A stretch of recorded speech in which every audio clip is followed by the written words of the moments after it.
Breaking all units, fire at will. Pick your target. Want to stabilize the gold six. Anybody cover me. I got explosives on my tail. You've got to hold them here. Watch your left. I can't shake them. Okay. Wait for reinforcements.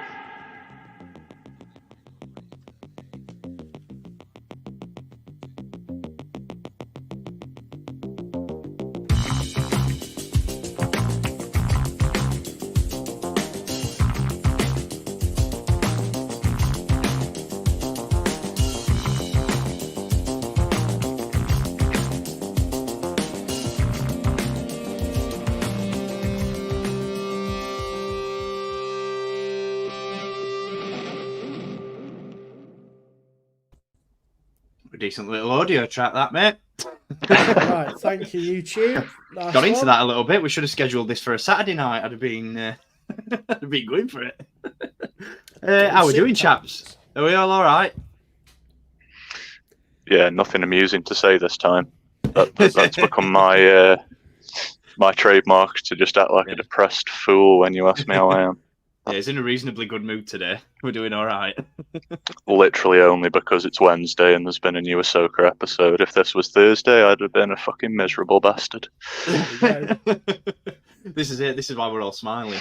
Yeah. While we're on the subject, well, before we get into it, first and foremost, hello to everybody who may be watching live, whether you're catching this on replay, as per usual. Thank you for joining us. Today, we're going to be talking about all the reveals from Hasbro Pulse-Con, which took place over the weekend, I think, Friday, Saturday, whatever day it was. So we'll get into all that in just a little bit. We've got a bit of housekeeping to touch on first and take care of. Firstly, like I said, while we're on the subject, we've just watched episode 7 of Ahsoka. Spoiler alert, if you don't want to know anything, if you've not watched the episode, turn the video off now because we're going to talk about it. What did you think? Wicked. Oh yeah. They were a bit good, weren't it? They were a bit good. Oh, I think we were talking before we came on air, and I think it were not quite as consequential as previous episodes. It was a bit more of a, right, this is just how we get to the end of the series, but there was a few little bits in there that I think we all liked. Quite a few bits. We were saying, weren't we? I know that you'd have been the Star Wars Legion buff that you are, Dan. I think there were a couple of bits in there that tickled your pickle. Lots of things that I'd like to make and model, but have to resist. Have to be a good boy. Thank you, Hasbro. He means it. This time he actually means it. I mean it in two ways. It's in a good way, but also can you just cool your beans a little bit? Cool your beans a little bit. I think that's one of the things we'll touch on when we start talking about the products, is the pre-order situation and where things are at the minute in terms of that. But yeah, in terms of episode 7 of the Ahsoka series, James, what did you reckon, mate? I loved it, mate. Start to finish, it's like an episode of Painting with Bob Ross, wasn't it? It's just happy little bush over there, happy little tree there, just everything I wanted to see. There. That's the one. I was buzzing. I couldn't believe it. I was like, it's not got his red arm yet. What's that all about? Yeah. There'll be a lot of people happy about that, won't there? Yeah. And I loved it, man. Loved it. Retcon. Yeah, little bars out there and all. We had that bar. I think there were a bit of something in there for everybody, weren't there? There was something in there if you're a Rebels fan. I mean, throughout this series, to be fair, there's been something there for Rebels fans, Clone Wars fans, OT fans. There's been a bit of everything. I don't think it's probably, from what I've seen so far in terms of the reception, probably the least divisive series that Disney Plus have put out. I think everybody's just, I mean, I was talking to one of the lads at work about it today, and we said it's one of the things that near enough everybody agrees on it. Everybody agrees that it's bloody good. And the people that disagree, I think, are really reaching. Like he was talking about the fact that on one of the forums on Reddit, someone had put, someone needs to tell Rosario Dawson that she needs to stop crossing her arms. And I was like, come on, man. Come on, man. That means you're enjoying it and you don't want to admit it. Touch grass. Innit? But yeah, I love seeing 3PO. The Anakin hologram was... Oh, yes. So good. Just when you thought you'd fucking finished, along comes the dessert, and Oh man, I was loving that. Yeah. Fact, Any she said- excuse to just pluck a little bit of Clone Wars out, you know. It's the fact that I'm here for Ahsoka it. says there's 50 recordings of this, and I'm like, give me them all. Yeah. Give me Yes, them all. please. Yeah. Each season, just whab Yeah. that in there. Either Back that in the or- day with the DVD box set, we'd have had a bunch of special features, wouldn't we, with that? Yeah. Get them released as YouTube shorts. Why Yeah, the hell not? I'll take Let's it. do it. Let's do it. Anakin motivation. That's it. Yeah. The more Hayden, the better. Yeah, absolutely. Just to I think hear him say the words of Sarge Ventress. I know. General Mate. Grievous, Count Dooku. Yeah. Mm. So good. So Dulcet good. tones. Yeah. He's I think somebody made a point of it in the Shadow Warrior watch along that me and Dan did the other week, but someone pointed out it just goes to show you that Hayden was never the problem with the prequels. You know, Nah. it was You know, like you give bad writing, you give a bad script to the De Niros of the world, and you're going to get a bad movie. You know what I mean? It just goes. that's it. It wasn't him. And if it was, you know what? It was 20 years ago. He's matured. He's got better, and he's the finest of wines. The finest of wines. Yeah, man. He's worked on it so much. He understands what it means to people. Yeah. It's almost like he's sat there, watched the Clone Wars, and made an effort to blend his performance with Matt Lanter's. That's what I'm getting from it. It doesn't because for me, there's always been that little bit of a disconnect between Anakin in the prequels and Anakin in the Clone Wars. They do at times feel like two different characters. Yeah. But Hayden's just done such a good job of blending the two together in this series. Like, just give me more. Give me more. I know that there was an article published recently that I think it was an interview with Ariana Greenblatt that played Tina Ahsoka in those flashbacks, and she mentioned that she'd spoke to Hayden Christensen about doing a live action Clone Wars series, and I'm not entirely in favor of that because I don't think we need it, but a series of those two in other scenarios, I'd be all for that. It might be a little bit of a controversial take coming from me, but leave it as it is now. Yeah. I'm happy if that's the only time we get to see the Clone Wars in live action. Yeah. For how well it was done.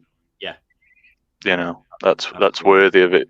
For everything else we've got, everything's pretty saturated in the animation. So that's it. I'm content. That's the man. thing, isn't it? I don't think there's any need for a full-blown live action series because all the bases have been covered, all the events that needed touching on have been touched on. But like I said, little bits here and there would be perfect. It would diminish the animation, and I think the fact, like you guys said, how they've managed to blend it so well. We don't need any more. That's fine. Yeah, leave it as it is. Leave it as it is. It's fine. But yeah, top episode. So with that aside, moving on, we'll get to the Pulse-Con stuff in a minute, but another little thing I just want to briefly touch on is the fact that I filled a YouTube survey in recently, and this is the reason that I want to touch on it in this stream, because out of some of the questions that were in this survey, one of them was, YouTube does a phenomenal job of celebrating my channel and its milestones, and I thought, bollocks, it does. Definitely. So we're going to do it on the stream. So I'm guessing, most of you who are watching have probably checked it out by now. But last year, James did a Star Wars collection tour video. I just want to take a little bit of time to say congratulations, because that video just hit 10,000 views. And that is a remarkable achievement, mate. You should be very, very proud. Thank you very much. There you go. Like I said to you the other day over Instagram, I didn't think I'd get 100 views when I put it up. I don't know. I guess I have very little faith in my own work. But yeah, anybody out there that's watched it, that's left a comment, thank you, I guess. Yeah. And if you haven't seen it, go watch it. What the fuck are you doing with your life? Get on over there. Yeah. I mean, we like for viewers of this channel, you may have seen little bits of James's collection in the side quest stream that we did, and that Clone Wars setup that you've got going on, mate, is one of the freshest Clone Wars into action figure displays in general. Actually, to be fair, it's absolutely phenomenal. So kudos, mate. Kudos. That's my pride and joy, man. Did a little more work on that the other week because I've got an acrylic sheet over it, and it decided it just wanted to fall down one day. So it was no. attached by a magnet. So me and my dad busted out the drill and got to doing a bit of DIY. That was it's all fun. Yeah, good stuff. Well, for anyone who's not watched it, once the stream wraps up, if you're watching the replay, I'll chuck a little pop up on there, a little card on screen, so that you can click through and check that out. But yeah, congratulations, mate. Well deserved. Cheers, man. Thank you. No worries. We've got some guys in the chat, so let's just say hello to those now. We've got Luke Warren. Hello, guys. Hello to you. Hello. 80s kid from the 90s. We got a Rex helmet. So did I. What else we got? I've started to collect Power of the Force figures recently. I've recruited another one. And we've got JCC. JCC4. He's here as well. Hello, Adam. How are you doing? And Andy as well. Hello to you. There. So, yeah, let's dive into it. I think let's talk about Hasbro Pulse-Con, because I don't think it's been one of the most monumental product reveals that we've ever had. There were one or two things that really did stand out and that have been, sort of called for a while, but there wasn't a massive deluge of product. Usually like when we did the San Diego Comic-Con stream, there was so much to cover. Whereas with this one, I think there's only a handful, but the handful of stuff that they did show was, for the most part at least, really bloody good, wasn't it? What were your guys' overall thoughts on what we got revealed? Were there anything that really stood out to you, or anything that you thought instant buy or instant pass? Rex helmet. I wanted a Rex helmet, but there's too many pre-orders. I've waited for that bloody thing for years. If it's any consolation, Dan, it's not due till March. That made my decision a hell of a lot easier. They say that about everything, and then it just shows up on your door. Doesn't it? It shows up on your door. I have a toy problem. We all do, mate. We all do. All right, Dan. You're amongst friends. It's amongst friends, thank you. That's why we're here, because we all have a toy problem. Nearer to the time, I will probably maybe get. I do want it. I do want it. Yeah. But it was just one of those things where I've spoke to you guys about this in the group chat and stuff, and I've said, I very rarely these days tend to pre-order things for the exact reason that you just touched on, Dan, is the fact that it's just so unpredictable in terms of when stuff's going to come out, where it's going to come out, and it's one of those things. We've touched on it numerous times. It's something will say it's due out in November, and then August will roll around, and it'll come out 3 months early when you've not set the funds aside, and it just gets a pain in the backside. Yeah.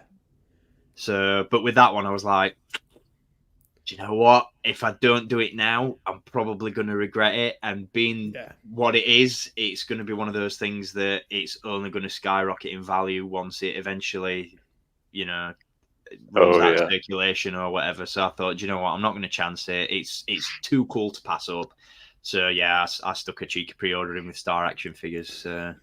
I'm very, very excited for March. I'm not trying to wish the rest of the year away, but let's I'm go. never taking it off when it comes. It's just gonna super glue that thing to my head, I'm gonna have to super glue it to my head, and I'm never gonna have to take it off because I've got nowhere else to bloody put it. I'm gonna have to become a permanent fixture of my collection room and just stand in the corner. I'm just gonna have to be a helmet stand unto myself. Now you've said it, Steve. I don't know where it's going myself, but I'd love to see it work, Steve, wearing that thing. That would be absolutely brilliant.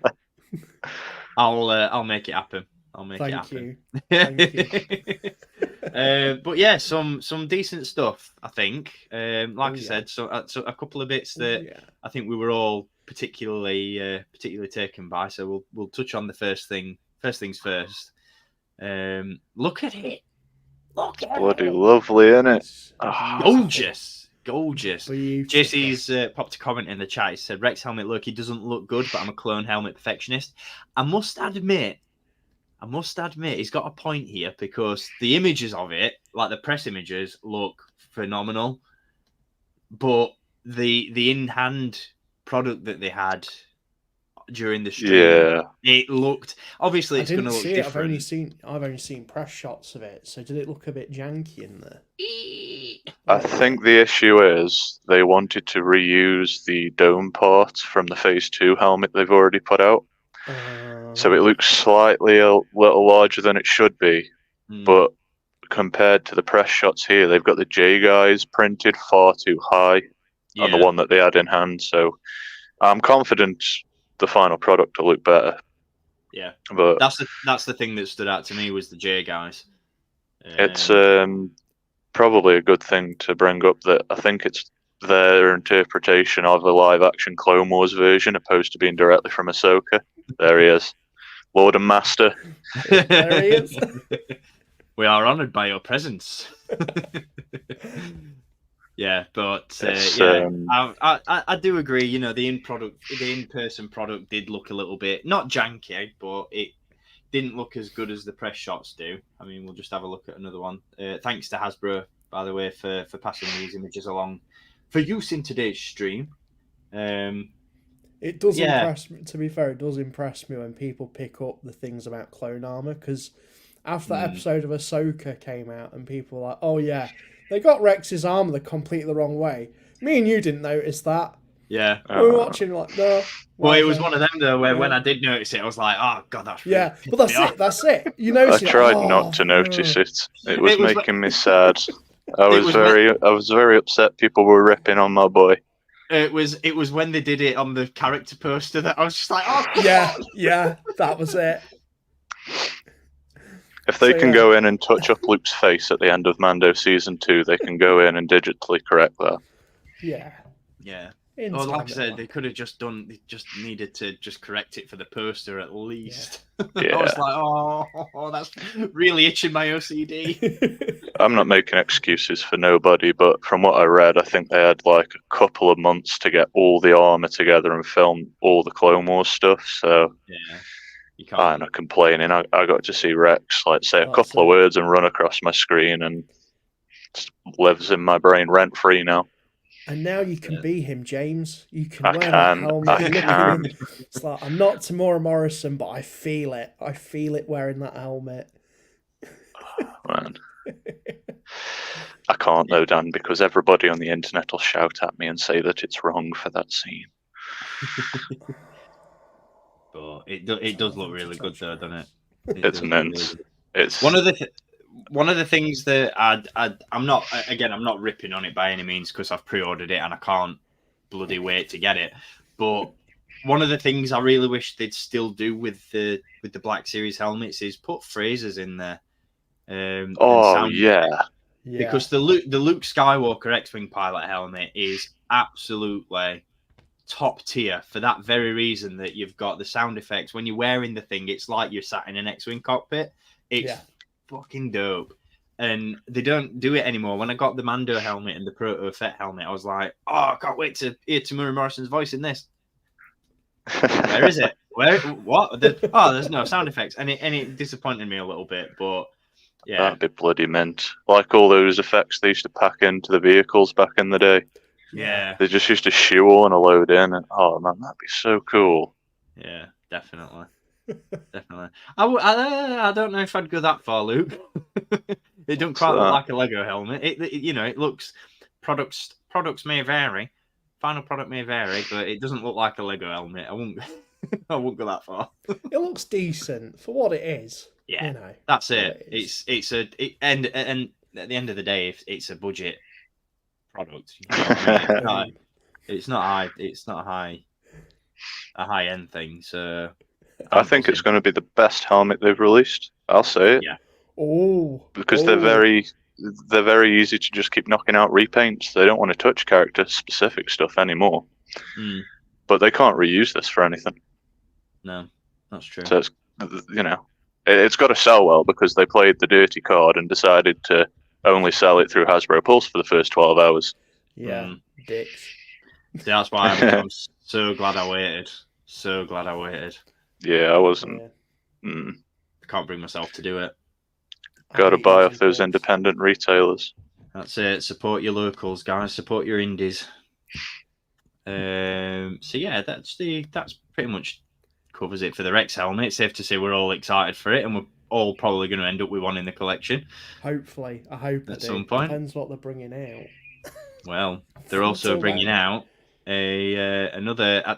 We're going to, since we've touched on the Rex helmet, we'll cover Black Series first, since I think that's what we're the three of us. Superior. It was the one that we called. we are them, and they But are we us. all- We're the But we need more original trilogy characters in the vintage collection, everyone. Bore off. Get in the Black Series. Get in I the was Black watching Series. a live. It was a live stream the other day, and there was some guy on there. I won't call anybody out by name, but it was saying like, "Oh, the Black Series collectors just aren't true collectors. They all haven't been doing it as long as those who collect the vintage collection." I'm like, "Fuck off! Get in the bin. What the bloody hell are you on about?" Get in the series. Should I apologise for recognising that larger scale figures naturally bring more detail, articulation, and collectability to a range that I enjoy collecting? No. No, exactly. You can have both. You can have both. Go and watch my collection video, and you'll see. Yeah. Dan's bought 3 3/4 inch. 3 3/4 inch. I bought some 3 3/4 inch. Everyone, get triggered in the comments. Sound off below. Sound off below. Correct me. I don't. This is the thing. I don't get the tribalism between vintage and Black Series collectors. To be fair, like I get, there's always going to be a preference for some people, and that's totally fine. But for me, it's just the fact that I'm at a point now where I've pretty much exhausted all my space for 3 3/4 inch. So I'll pick up the odd one here and there where I can squeeze it in, but for the most part, I'm packed to the brim, and I just don't have the space for them. Whereas I've got a little bit of space left for a little bit. It's dwindling, but I've got a little bit left for the Black Series. So that's by the by. But Caleb, I think there's at least one person on this panel that'll agree with that statement. I think. Who's that? Yeah, Dan, you love Clone Wars. It's the best, man. It's just What gave it away? But no, speaking of Black Series, My boy, need him. oh, I need him. What a beautiful figure. yeah. I love him, man. I love him. Did you guys see my Instagram story today? That's all Yes. about him. Yeah. Oh man. I honestly can't stress enough how much I agree with you.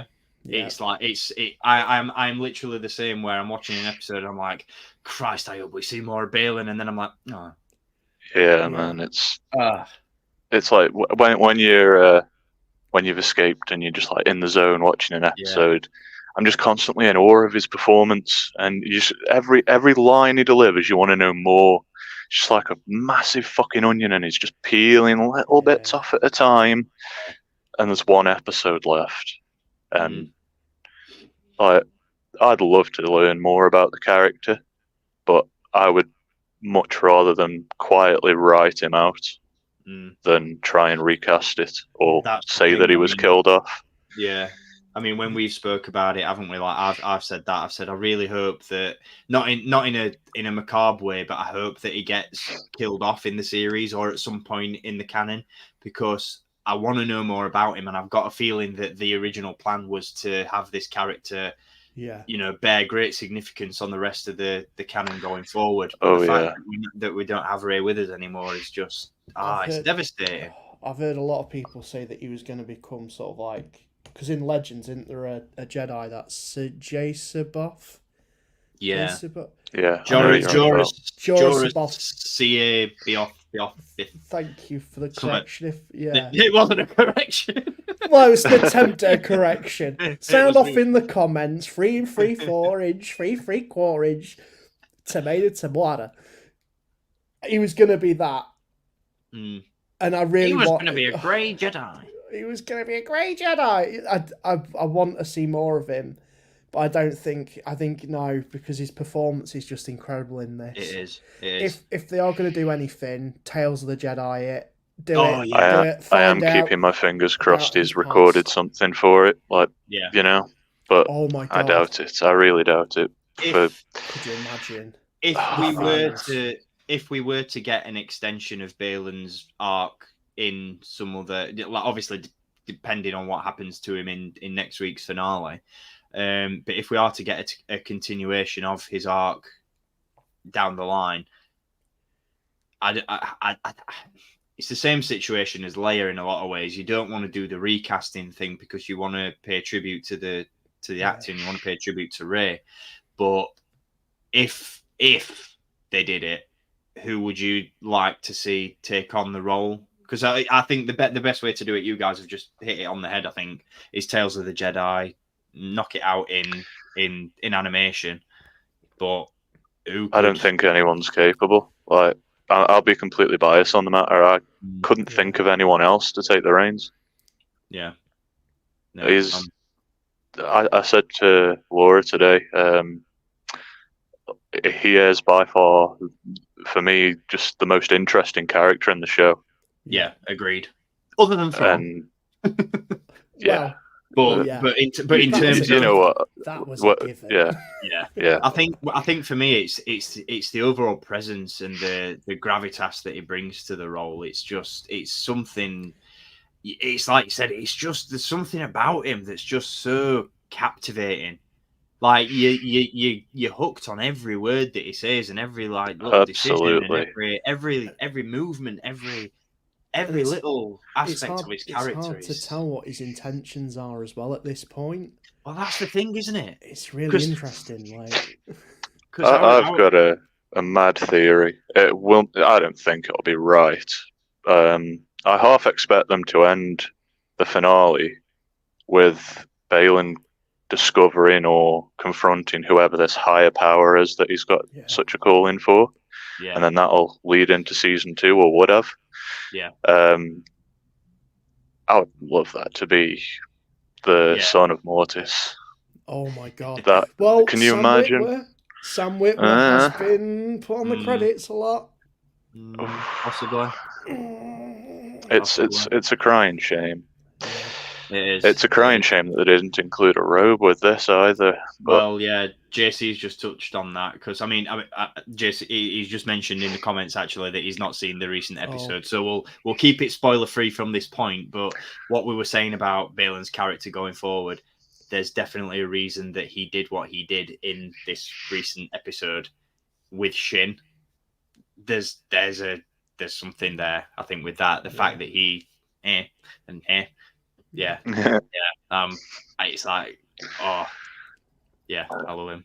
But yeah, I'm quite shocked that they didn't give it back to the figure. Yeah. I'm quite surprised myself that they didn't give him the robes because I think that'd have been. I mean, imagine that this Balin Skull figure on your Black Series shelf, with the robe on and the. I mean, with modern day soft goods in that they've been doing recently. Really blown away with it, and it would look great if they did include that. It really baffles me because they seem to do anything besides a Vader cape really well. And even then, they don't always get it spot on. Yeah, I was going to say all the Vaders could double as Batman for the width of that bloody cape, but no. Bloody that is in. That's for wiping your tears with when all these pre-order bills come in. Yeah, on second thought, maybe it's a good thing we haven't got them because, big up the Etsy sellers, I suppose. A good way that they could have probably done it with Balin is to do it a similar way to how they've done it with Malgus. Yeah, because I think the cloak on Malgus is one of the better soft goods capes that they've done for a very, very long time. Yeah, they pinned it. Yeah, I mean, I must admit, I'm not hot on that. I don't love the fact that it's pinned down and that it's a little bit trickier to. Because I don't know about you, James, but I found it a little bit tricky to pose him with the hood down and get it to look natural. I just had him with the hood up. Yeah, that's what I've done. But I know what you're saying. The biggest issue they have is the seams. They make the seams too thick.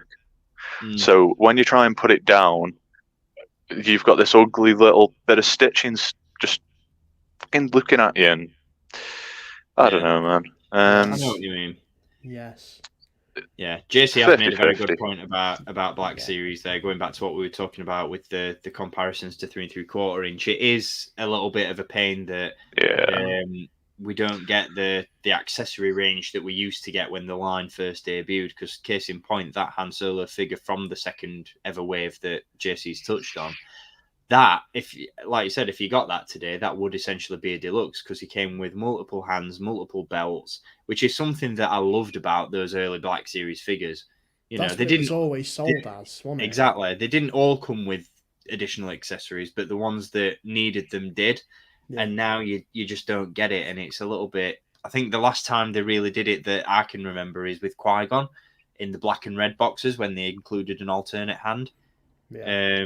But then to get alternate accessory, especially alternate hands, at least to do that, you now have to buy exclusives and stuff, and it's a bit of a pain in the arse. It's very daft considering how many Jedi characters or Sith characters we have, and next to none of them have got Force gesture hands. Yeah. Yeah. I think Force gesture should just be a given with any figure. Ooh. I think it depends. It's which of the press images you look at. Yeah. There is one where it actually looks pretty awesome. But I think there'll be early prototypes. It's usually the case. Yeah, definitely. Talk on the subject of them being based on concept art, though. Not. I get what you're saying about the concept art in terms of the design of the character, but I think there's a lot of heavy inspiration for Balin's costume drawn from areas of the expanded universe. Oh yeah, isn't there, Dan? I don't know if you've got it to hand, but it's up there, balls. Oh no! Hold on, wait a minute. There it is. There it is. So if we are going to talk about, because I think this figgy is actually a really interesting figgy, can we wab up the picture again if possible? Oh, Balin. Of Balin. Because there's quite a few details that I really like about it. So number one, just as I'm flicking to the page to try and find the figure, thank you, sorry. If you look at his belt, there's a little bit of green there, and apparently, from what I've read into it, that's his old lightsaber crystal, apparently. That's cool. From when he was a Jedi, according from source. I said so. I've read somewhere. I can't remember what the source was, but I like that idea. I have seen it myself, Dan, on some Facebook post. I'm not sure I'm keen on the idea. I can't support this theory, I'm afraid, because Jedi Survivor tells me not to. If you don't mind me getting off on a quick tangent, for his lightsaber to be orange, he indefinitely bled his Jedi crystal. In Jedi Survivor, spoilers for anybody that hasn't played the game if you intend to, but it has been out for several months now. When you're playing as Cal, you come across a cryogenically frozen Jedi from the High Republic era called Dagan Gera. And he was in just trying to fucking see what. Oh yeah, there we go. Underneath the robes, more than anything. Yeah. Big Balin vibes.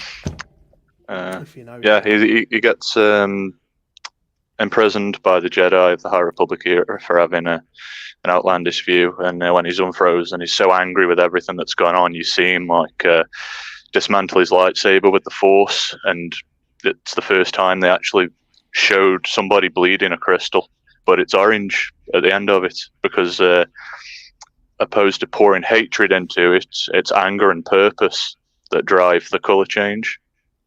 Oh, okay. So, nah. Well, forget what. Sorry to be a canon dweeb there. Forget what I just said. I now submit to that. That's great. Thank you for that, cool. James.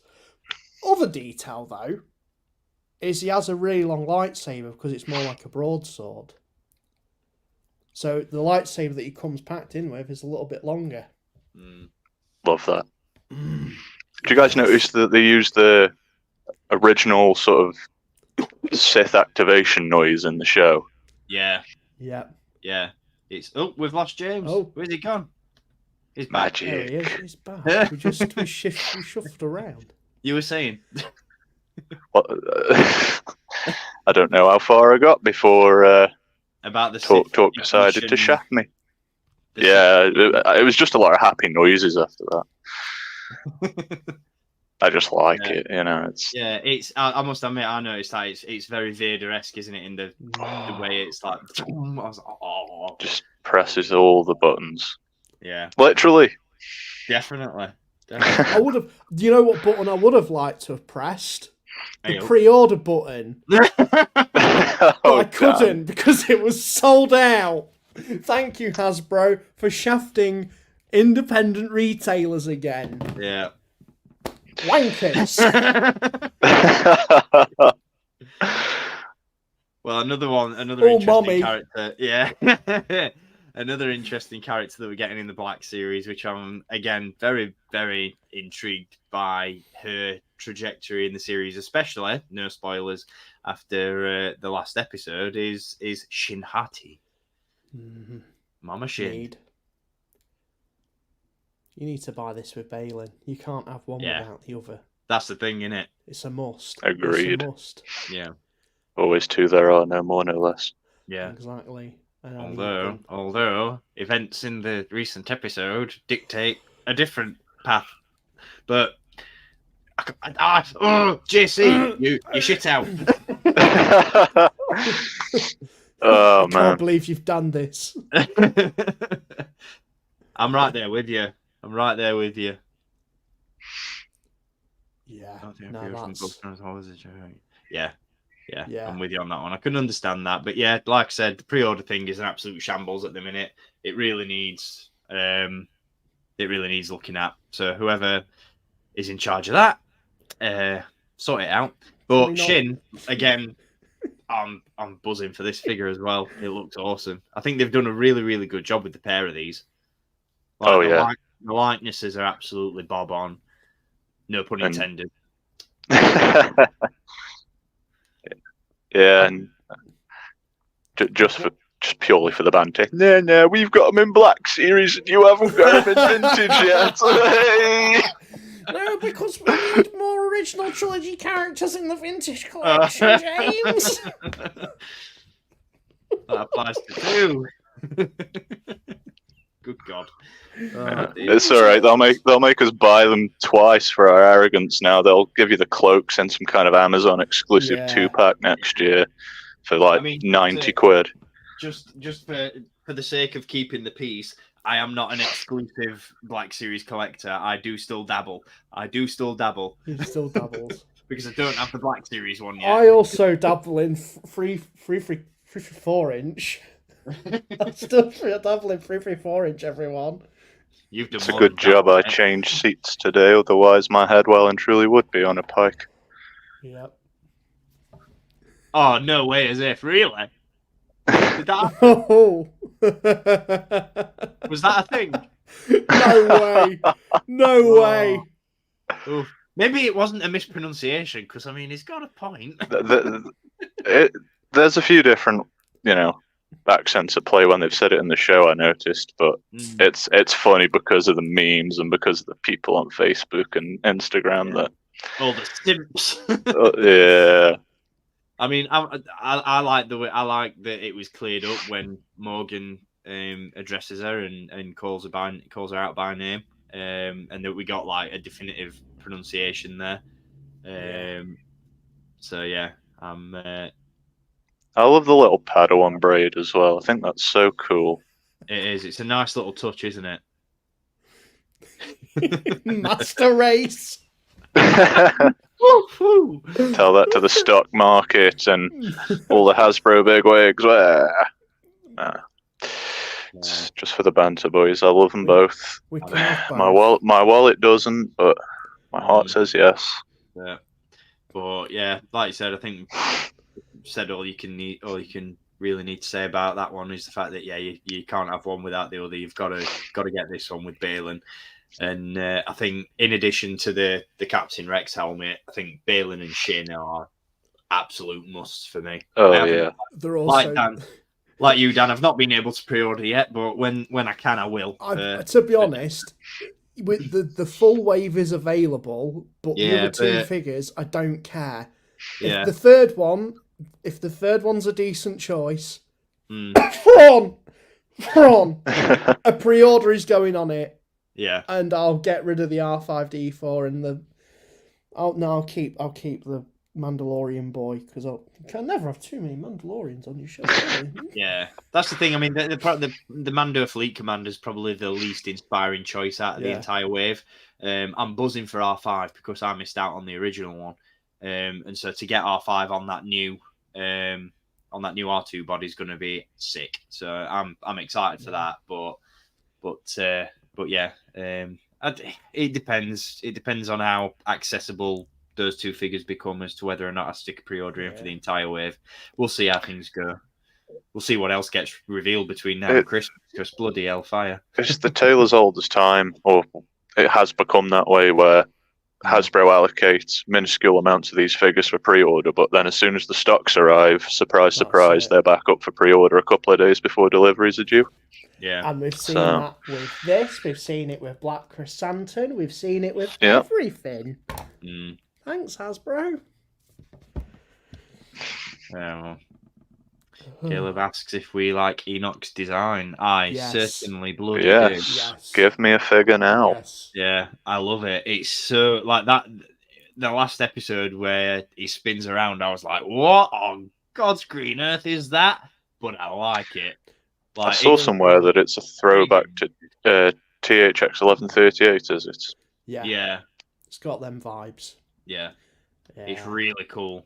It's really, really cool. It's just far removed from what we've become accustomed to. I think in terms of it's like, I don't know, there's just a stormtrooper with a face. That's It's got a cool voice as well. But it's what I'm more intrigued about is not just the cat. I'm intrigued as to the character and who he is and why he's there. But for me, it's the design choice, because what is behind that? Like, there's got what was the not in terms of the design from a behind the scenes perspective, but in terms of the design in universe. Like, what was the choice? What was the reason for that? Thrawn's just a drippy boy, though. Let's be honest. That's true. He loves gold. He likes gold. He likes wearing shades when he's going incognito. Mandem have all the style. And if you haven't seen Thrawn wearing shades, that is a thing. He wears green shades in a comic, and he looks badass. What we were saying earlier about simps. I'd be simp that blue boy. I want all the blue boys that we can get. Hot Toys, pull your finger out. Hot Toys is going to put their finger somewhere.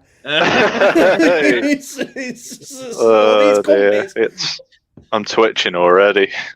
Oh God, someone's twitching, I tell you.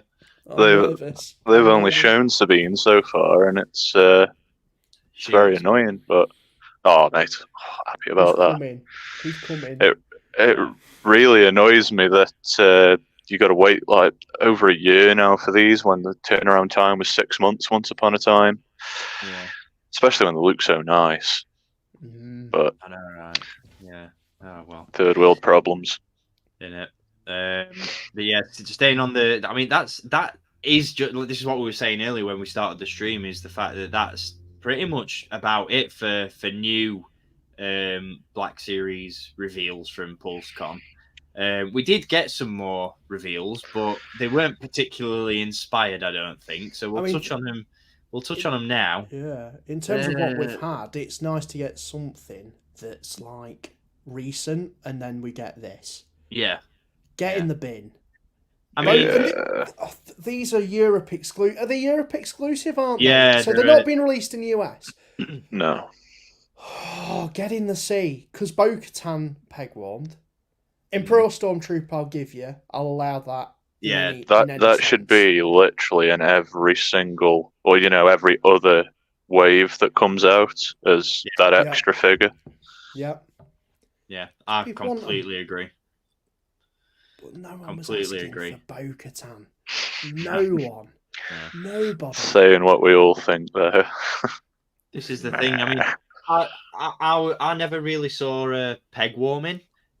She always seemed because I only ever saw that wave in one place at brick and mortar retail, and that was in Smith's. Yeah. And she came out in that really popular Bad Batch wave, and that entire set didn't last 2 minutes. I mean, now we're seeing Black Series figures roll into Smiths, and they're sitting on pegs for months and getting deep discounted. But that particular set, and with good reason now, because some of those figures, I mean, Hunter and Crosshair go for ridiculous money on the secondary market. But I think out of the bunch of them, Ventress included as well, Bo-Katan was probably the more easy to find, I'll say. She was the more accessible figure of the bunch, because I think... she was double packed in that wave as well. Yeah, exactly. I mean, a welcome addition for those who missed out on her, I dare say, but... You know, I think it does command a bit of a steep price on eBay, to be fair. Oh. Well, You know, I think 35, 40 quid. So, but it doesn't warrant this release by any means. Yeah. When you've got the likes of Rex going for 80 and above. Yeah, I think that's one of the things that Hasbro are trying to tap into, aren't they? They're trying to get those secondary market prices down, especially if those rumours of the re-releases that are set to come are true.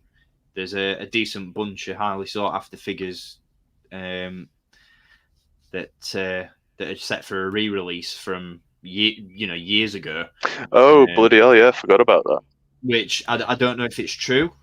Some people have alluded to it. Some retailers have alluded to it. People have, it's circulating. But whether or not it comes to fruition is another story altogether. But there's a big rumor about figures like Afra, 000, the Shadow Speeder Bike, really, really highly sought after pieces that, command an absolute fortune on the secondary market. There are rumors of Hasbro re-releasing those. Whether or not it's a case of redistributing, so you're going to get them in the old packaging, or whether they re-release them in the new style packaging, I don't know. But it'll be interesting to see what does and doesn't come out in that respect. Yeah, people have been burnt before by things of the sort, haven't they? Yeah, I mean, I think it is a little bit of a polarizing topic, releasing those highly sought after figures, because it does diminish the value of them. But at the same time, I'm of the belief that any opportunity to get figures out that people missed out on is great. Exactly. If you're in this hobby for the right reasons, the value is a non-factor. The only thing that I will say about the re-release stuff is the fact that it hasn't come soon enough, because you've got people who will have paid a fortune for some of those figures on the secondary market, and now they'll be getting another widespread release, and they'll be like, well, that could have saved me a ton of money, so maybe you could have done this a little bit earlier, or not let it get to that point in the first place. But that's by the by. This is it. Collecting a line like Black Series shouldn't be exclusive to who's got the deepest pockets, when they're not even released as limited or numbered product anyway. Yeah. It really winds me up when people are like, oh, but now the one that I've got's going to be worth less. Well, what? Yeah, you're in it for the wrong reasons then, if that's the case. Yeah. If you're more bothered about the monetary value of a figure, you're not collecting. You're collecting for value and not for joy. I'm seeing and that's that a on, lot. and that's on you. I'm seeing it a lot with like Lego collectors as well. That's becoming a big thing, where it's like, oh, I'm buying a set, like multiples of a set, just to sit on it and then flog it for a high price. Get in the sea, don't do it. I mean, don't get me wrong. It pays dividends if you're like me, who's a collector who, especially with the Lego, you buy sets and then you get to a point where you're like, well, actually, I don't have the space for these. I'm going to have no choice but to move them on. And then you find that when you do move them on, that they actually command a premium. You're like, oh, that's a, cheeky little bonus. It's just a bonus, isn't it? Yeah. But it's not the sole motivation by any means. You've got joy from it, but then you're also then reinvesting it into what you want now. Exactly. That's fine. So, can't agree more with Caleb. If any figure needs an archive re-release, it is Captain Rex, 100%. That figure is another one that I think is in the rumor mill for a re-release, so maybe we'll get it. But yeah, I think given the fact that we've seen him in the Clone Wars flashbacks in Ahsoka, and obviously the helmet's on its way, it makes sense to get Rex back out there. I'm going to be the awkward one and say, just give us a new one on that new body mold. Yeah, I agree. And we need a Phase 1 Captain Rex as well. Phase 1 Rex is one that I want. Yeah. Then his artwork on the side of the box should just be the shot from the flashback where it's just him from behind. Case in point, just for the lols, I guess. I would laugh at that. Nobody else has to. It was funnier in my head than aloud. Oh, get in the sea. No, not you, James, but these. No, it's alright. I mean, they came up and I just think, piss off. I mean, the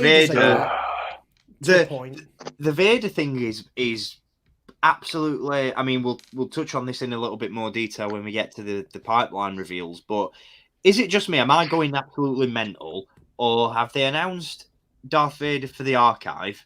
Yeah. And then they've also announced a pipeline Darth Vader based on A New Hope, which is the exact same as this figure, for a pipeline.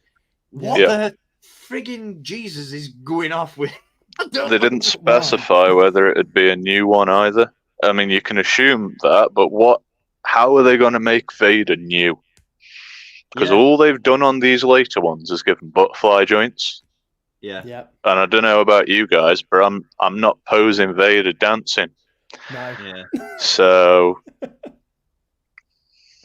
it's baffling. It really is. And I don't know who did these digital renders, but someone made Luke a little bit bigger than Darth Vader when they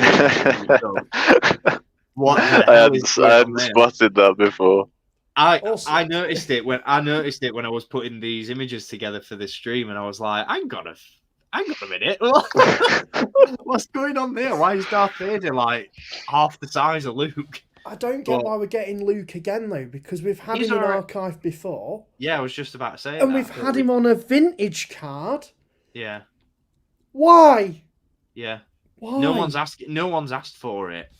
It's not even like years ago, and going back to 3 3/4 inch, years ago, you'd get the fan poll thing where it wasn't just for new figures or new characters. It'd be for re-releases as well. You'd get a fan poll on StarWars.com that asked people to vote on which figures they wanted re-releasing. I think they did it. The one I'm thinking about is for 30th anniversary collection when they did the Saga Legends. Yeah. And that's one of the reasons why the Power of the Force 2 Dark Trooper got re-released, is because people voted for it and said they wanted it. And that is such that is a much better platform and a much better way of doing it than whatever, like Galaxy Wide just mentioned in the comments.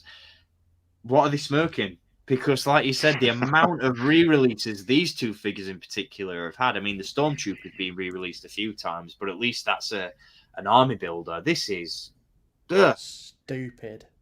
It is. But then I have to bring myself back down to earth, because, like Luke's just mentioned, he missed out on this figure. Yeah.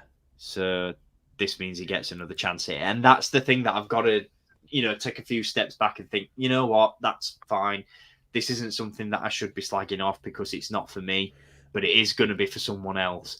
But at the same time, I do question the decision making. So it's a catch-22 in a lot of ways. It's the decision with the Vader, like you said, when we're already getting it again, and we've already had multiple Vaders before. Like, it's not really a sort of figure, but Luke I can just about understand. I'm pathetically a stickler for the most minute detail. I might be wrong with where it's from, but the very first release of this X-Wing Luke, and it's going to sound really daft and peculiar, but his lightsaber, the colour of it, was close to, I think it was the special edition version of A New Hope, where the blue was more of a turquoisey colour. Yeah, it was really than pale, what you see now. Yeah. And on the original one, it was like a turquoisey colour for that figure. But on the archive figures, they haven't. It's not like it's an exact replication. I know they're supposed to put this face printing stuff on, and that's great, but I think there'd just be a little bit more value there if there was just a bit of an obscurity with it for some collectors. Yeah. Yeah. Or even like I think like not taking away from the fact that they've re-released Luke, and that's like I said a great opportunity for people who missed out on the figure in the first place to get it again. But I think if they were gonna re-release a pilot, they should have re-released Wedge, because I don't think Wedge has been that accessible to a lot of people either. And if you're gonna, if you're That gonna was a crank hard out wave to find, really. that's it. If it, Dak. Oh Dak. man, Because you know, if the fact that they've re-released, which one is it? Oh, what's the Ewok's name that came in the big San Diego Comic Con? Patloo. Yeah. If they've re-released that from an exclusive set, and that was the reason why I bought the exclusive, because I wanted that bloody Ewok, then let people who missed out on the Snowspeeder, who don't have the room to put a Snowspeeder in the collection, get like a me. Yeah. Yeah, I was an idiot for buying that. Oh, space waster. But do that. Put Dak in a archive box. Yeah, it'd have made a bit more sense, but I don't know. Like I said, it's one of those things you've just got to take a step back and realize it's like the Young Jedi Adventure stuff. You know, we slag people off for slating that line. When it's not for everybody. It's aimed at a different audience, and this is the case with the archive stuff. I don't know what you're talking about. I don't know. Nub Station. Nub Station. Mine's too high up, but thank you, James. Yeah, cheers, That's bro. all right. If you don't know what we're talking about, head over to my Instagram or Dan's YouTube channel, and you'll know exactly what we're talking about. But you yeah, need, that's you the thing. need your core characters.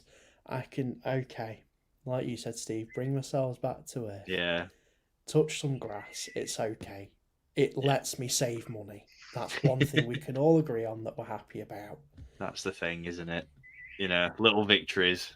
Little victories. Minor victories. But speaking of saving money, I'm just loading the image up now, but there is another thing that was announced. Again, we'll like I said, we'll get Black Series out of the way first, and then we'll dive into the 3 and 3/4 inch. But they managed to save us a little bit more money, at least the three of us sitting around this table, I imagine, because the pipeline reveals were odd, to say the least.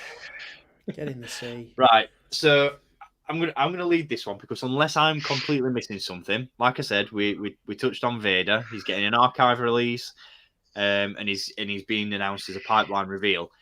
I didn't watch the panel, so was there something specified about this figure that makes it different to the other ones that have been? No. You literally is his name Ryan, the Black Series designer? I don't remember anymore. I'm not sure. I met him at Celebration. The one with the beard. The tired looking one. Yeah. Yeah, he just went, oh, and we got Darth Vader from A New Hope, and that was it. Okay. No one wants it. So it's not good.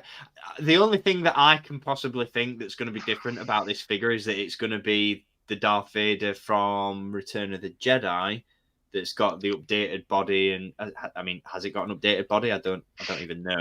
Just butterfly joints. Yeah, it's just going to be that figure, but with the tunic, the robes over the armor rather than underneath it. That's the literal only thing I can think that's going to be different about it. But if that's the case, why not just release that one and not the archive one? I don't understand. That's the reality. What I would love for them to do is if they delved a little bit into the 30th anniversary collection and gave us a plastic robe as like a display stand thing. To have like yeah, that'd be nice. Yeah, that'd be nice. Do that, then I wouldn't complain. I'd be like, fine, I need it. Yeah, I'd like a pink Vader. Pink Vader. Yeah, I'd be down for that. Just as a one-off. Like, who bloody hell was it? We saw it at Celebration down when we were shopping. It was that helmet. I can't remember the company name off the top of my head. Yeah, it was Master Replicas that did it. Yeah. It was a. That's the one. It was a cancer charity one, wasn't it? That they did? Yeah. Do that. Yeah. R2K2. R2K2. That'd be nice. Yeah, man. Yeah. Definitely. Come on, Hasbro. Show the world that you don't just care about money. There you go. Do an easy repaint. So, They love that. I wouldn't mind. I wouldn't mind that. well, speaking Pink of easy Vader, repaints, quirky. moving on from Vader, Mando. But we we've didn't- just had another Mando revealed. There was that one with the cape and all the other accessories. We're What's getting a new different one. about? Why? Yeah, they did actually say that this was going to be a season 3 version. Oh, God, Make of that piss what you off. will. So piss I off. expect it to. I'll add a little bit of common sense to all these because Hasbro didn't want to. In an ideal world, we're going to get a new Vader, and it's going to have the correct colours for the helmet and the chest plate this time, which they didn't do to begin with. I think Doesn't if exactly anything, warrant another figure, but they could probably do with resculpting the helmet for A New Hope, because the faceplate on the Vader helmet in A New Hope seems, in my opinion, at least a little bit smaller. So it's like a little bit more squeezed in. So maybe they could do something like that with it. But like you said, unless they specify these things, how are you supposed to know? exactly. It's not very good when you've got the marketing team in front of you and they're not doing marketing. Mando.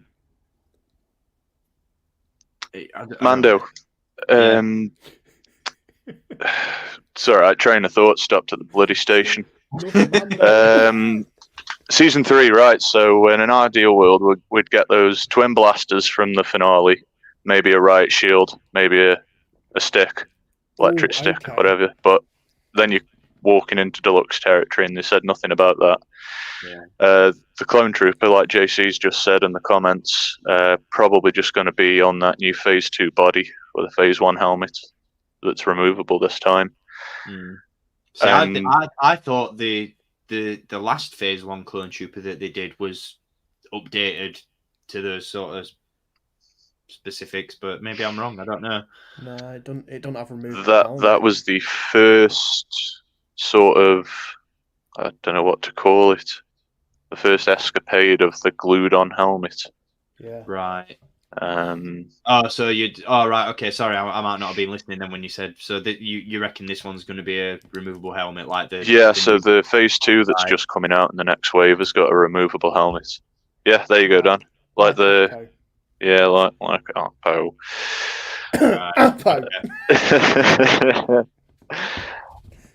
God knows about the Mandalorian Night Owl. Do you guys want to know where that character's from? Found out the other day. I saw a picture of it. He's one of the guys that's standing in the background when Axe Woves fights Bo-Katan. Not even one that you see like during the Navarro battle or anything relevant. See, I'd like to. I don't mind this because I think that is one of the things that I feel like Black Series could benefit more from is background characters. Yeah, I do feel like they do tend to touch a little bit more on core characters and figures and characters that you see a little bit more prevalently. So I'm going to welcome background characters regardless of how long they're on screen for. I just would have liked, and again we'll talk about it when we get into the vintage collection pipelines, but I just would have liked maybe a different colour scheme. Something a little bit more vibrant that stands out from the Axe Woves and the Cosca Reeves. That's not more blue. Yeah, exactly. The greens, bit of green, bit of sand, you know. Yeah. They did mention something else about this one, though, and that was that it's a Target exclusive in America. Oh, get in the sea. So that commands £30 from your wallets, everyone. Oh, dear. I disagree heavily with the comment, not what you were saying, Dan. Oh, which comment? Mine. Sorry, I'm off. No. There was a comment that came up about season 3 of The Mandalorian being a disappointment. Well, I've just seen that comment, and I thought that comment was referring to the figure. Maybe that's me being stupid. I don't know. Hey guys, it looks like we've all had our wires crossed. It's okay. Galaxy Wide Trader makes a really good point though, that we still don't have a full the fact that they didn't announce any more additions to the vintage collection Bad Batch lineup is that stinks a piss. I'm gonna be honest. That's mental. But Billy Background gets his own figure. It's even more laughable when Crosshair shares 90% of the same body mold as Hunter, Yeah. Yeah. And Dear me. My God. Oh well. Well, that's Black Series in the bin. For now. So Woeful. there's going to be a few people probably watching and probably in good timing as well, because the audience numbers just shot up. So welcome to everybody who's just joined us. But yeah, we're going to move on to the vintage collection now. The superior collection. The one that won the poll. I mean, don't get me Some wrong. people love it so much that they have to go on hoarding programs.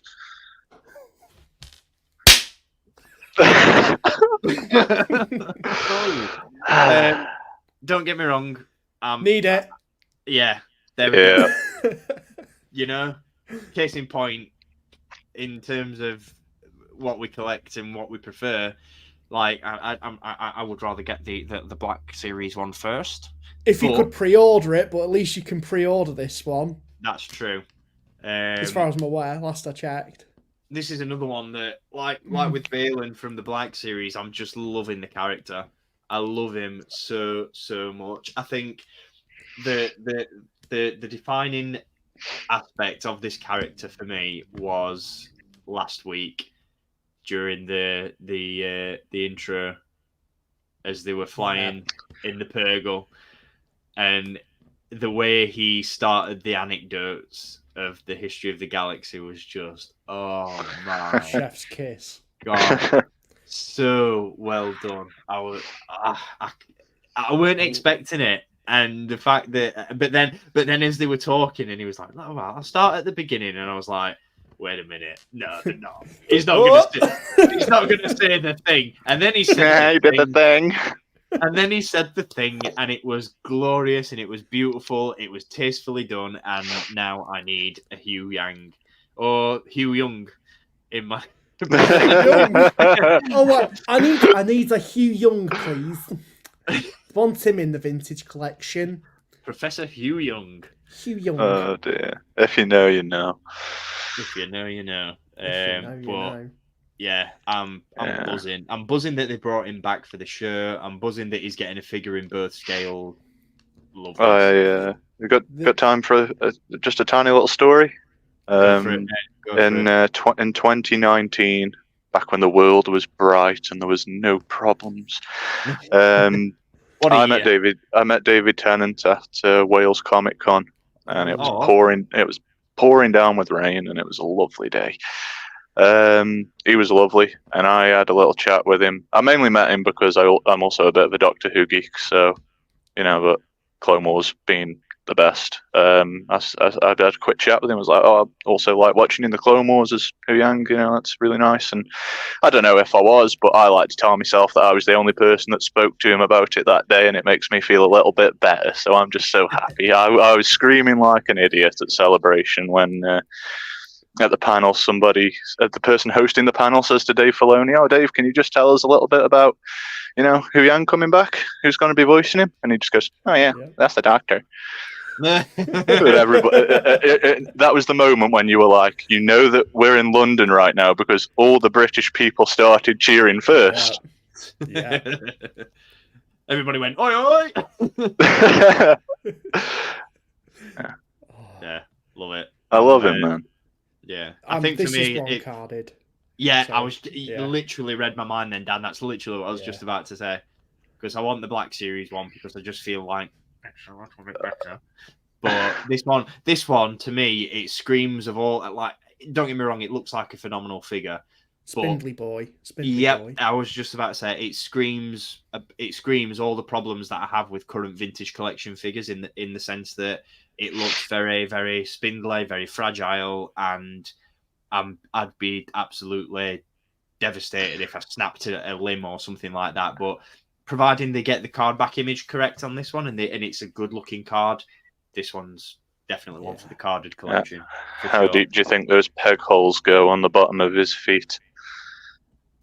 Don't get me started on that. Please don't get me started on that. It is literally, it's if this was that's just giving me an idea for another stream altogether, but I'll touch on that in a bit. If if Room 101 was a thing for Star Wars collectors, vintage collection pegholes would be going straight in my room. Because Do you have a Yeah. measuring stick for him, Steve, to see how deep they go? What's the Oh. deepest one? We should do it. do you know A what? whole stream, seeing how deep peg holes go. It just gets me. It gets me so riled Grinds up. his gears. My gears have been ground, mate. I've got no gears left. Do you know what I mean? The gearbox is knackered, and it failed. The car failed its MOT. Do you know what I mean? It's just a wheel. It absolutely drives me up the wall. Caleb, by peg holes, I mean the literal peg holes that are in the feet of a figure. An that example allow of a you- decently done peg hole. There you go. Peg holes are the things that allow you to put figures on display stands, because another issue with current vintage collection figures that I have is the fact that they don't like to stand up on their own. So you Right. need to get display stands for them all, but then you can't get display stands to fit because the pegs are too bloody deep and the holes aren't deep enough. So you end up, like me and James have to do, getting nail clippers or something like that and trimming the pegs down to get them to fit, and it And then that little bit of a peg that you trim off, it goes flying across the room, and then 2 days later you tread on the little swine and you're swearing to God Almighty. Yeah.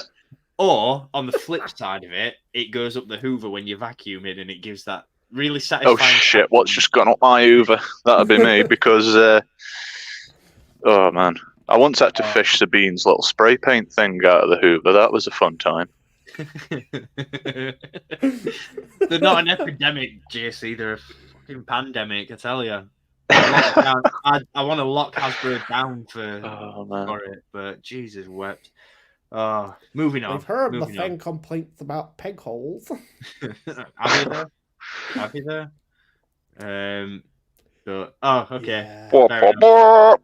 Fair enough. I'll let you off, Caleb. I'm very interested with panicked. this one. Very interested with this one, given the fact that they're going to be doing another chopper in that mural style. So will it be the same figure or will it be different? Definitely going to be the same one. Yeah. But I'd say it'd just be different colours to a certain extent. Yeah, there'll be something different about it. I'd like it if they included a display stand similar to the Black Series one. That'd be good. Yeah, I love that. That's so cool. He does look good though. And Yeah, does he come with he the little does. tracking fob as well that he throws onto the ship? He does. That's mint. That's quite cool. That's really cool. I wish they'd have done a different piece of artwork for the card, a different screenshot rather. Yeah. When he's actually on the Phantom. Mm. Yeah, definitely. Yeah, They're losing the battle with some of the card images at the minute, I feel. Yeah, they the are. vintage. Some of the fan produced stuff is killing it, and we'll just slap anything on it. Should have been him in that New Republic tribunal. Sat behind just a big desk shot with him peeking up. That'd be great. Yeah. I love that. That'd have been Oh man. It's so That'd have been stupid. class. One of the things that I thought about this is when it got revealed is that I'm happy about it because I missed out on the Disney Parks. Yeah. That's the one, and it's a big regret that I've got because Same boat, mate. It's a figure that I saw at a Star Wars Fan Fun Day event that I went to a while back, and I saw it and it was 25 quid, and I thought that's a little bit too steep for me. I'm going to leave it, and I wish I hadn't because it's a stunning looking figure, especially on that Disney Parks card. So the fact that we're getting this one in 3 3/4 inch is awesome. But just to correct what Caleb said in the comments, this isn't the same one. This is actually a brand new figure. If I remember correctly, the Disney Parks figure that they put out, those Droid Factory figures aren't actually made by Hasbro. If I'm not mistaken, I think they're made by Hasbro, but they don't have the Hasbro name stuck on them because they're Disney Parks exclusive. So I think they're manufactured by Hasbro, but they're produced by Disney. And so there's obviously that little bit of a disconnect between them. But this is, and when you compare the figures side by side, they're night and day in terms of quality. This is a really, really, really good looking figure. Yeah, they got the ball joint on the head as well. Did you guys see that? I love that. Yeah, so you Oh, can tilt the head slightly, can't you? It looks The- it's so good. This is an example of where they're winning compared to the Black Series because Yeah. we've just had that Rebels one repacked. Yeah. I swear to God, if they think that's good enough as well and don't give us a new one, like if they don't scale this up, I'll be proper peeved. yeah. I'd want that in Black Series. Yeah. Mm. What I also like about this as well, and it's encouraging Hasbro to do a repaint, but Imperial Disguise Chopper from Rebels. Yeah. All the Mate, choppers Imperial are always Disguise, disguised. Mining Guild, Yep. Yeah. you name it, man. Get them all done. I'd have that. Yeah. I'd have Bring that. it on. Free pack of choppers. Oh, Ah, yeah. Espionage chopper. War criminal chopper. Free pack. Give it to me now. Yeah. I'd be down for that. I'd be really down for that. Go on, sorry, James, were you gonna? It's just a fleeting thought. I was thinking about this the other day. Since we're on about vintage collection, with stuff that we've seen in the Ahsoka series, now would be the perfect time for Hasbro to bring back Evolution packs Oh, because you could get 3 Ahsokas in a set after that Clone Wars flashback episode, Yes. 3 Anakins, and now you can get 3 Choppers. Oh, Evolutions. I loved Evolutions. Those You probably won't sets get much change out of £100 for one, but No, that's the thing. You know. They'd be worth it. They were always Yeah. pretty spenny in the past, and yeah, they were good. They were great though. They were always good figures. that's how they should be doing those multi-pack of vintage figures that they Yeah. come out with. I think Yeah. that's the right way. Or counter that, maybe battle packs. Oh Where you've got- yeah, Where you've got packaging with like the scenes in the Yes. background and stuff, bring those Yes. back.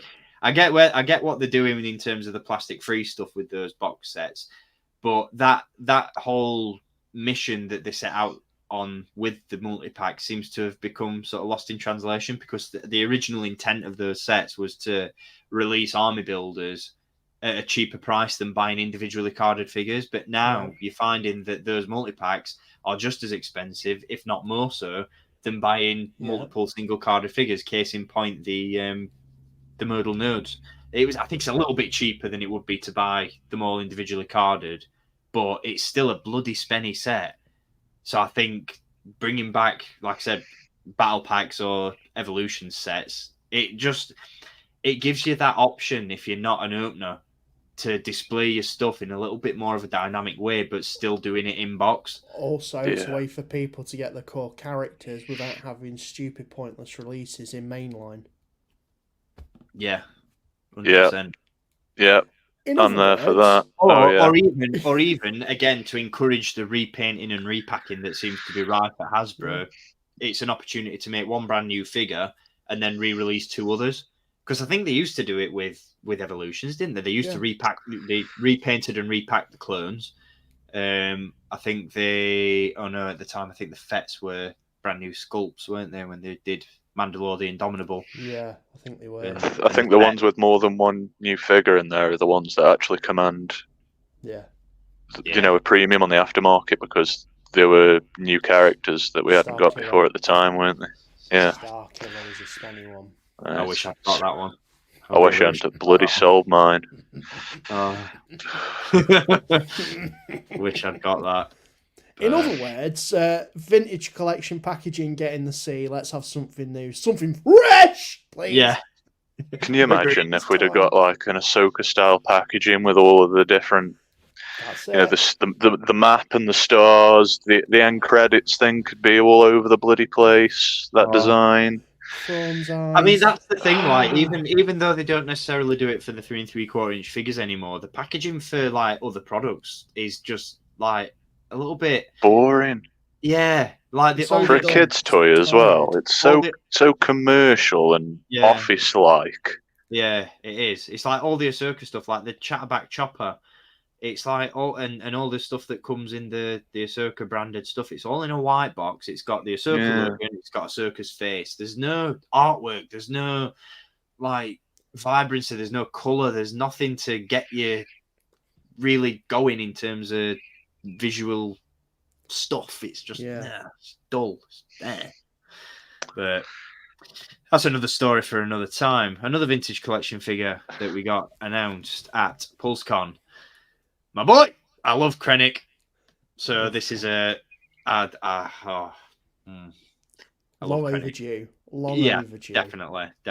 I think for those that aren't all that invested in 3 3/4 inch anymore, I think this is just another one of those figures that we have the 5 POA, it's fine. For people who exclusively collect super articulated figures, this is like I said, 7 years in the making, isn't it? Because obviously Rogue One came out in 2016, and I feel incredibly old saying that. We got the 6 inches in us before then, didn't we? It's lovely. We did. That'd be another great archive release, to be fair. They would update with a new head. Yeah. And this does actually look a little, I would say it looks pretty It looks good. It looks really, really good. Looks really good. Yeah. I'm just hoping at some point, because there's a part of me that I love Krennic. I love all iterations of Krennic. But I want his poncho look. I want his cap. Yeah. I want a new Krennic. Something that will really get me. Back in the day, we would have got all that. We would have got all like a different, interchangeable parts for it. Yeah. Either that, or we'd have got this figure in one wave, and then in the succeeding wave, would have had the variant. Yeah. Well, they'd have done a running change like halfway through. Yeah. That'd be nice, man. They've only got to slap one of those caps on from the officers they've been coming out with, and then put make the poncho and the cape one piece straight over his head. Wallop, done. Yeah. And that's it. But yeah, I like it. Great. I like it. I mean, I'm a sucker for anything Ben Mendelsohn, to be fair. So this is sick. I love that. The card is not. I don't know.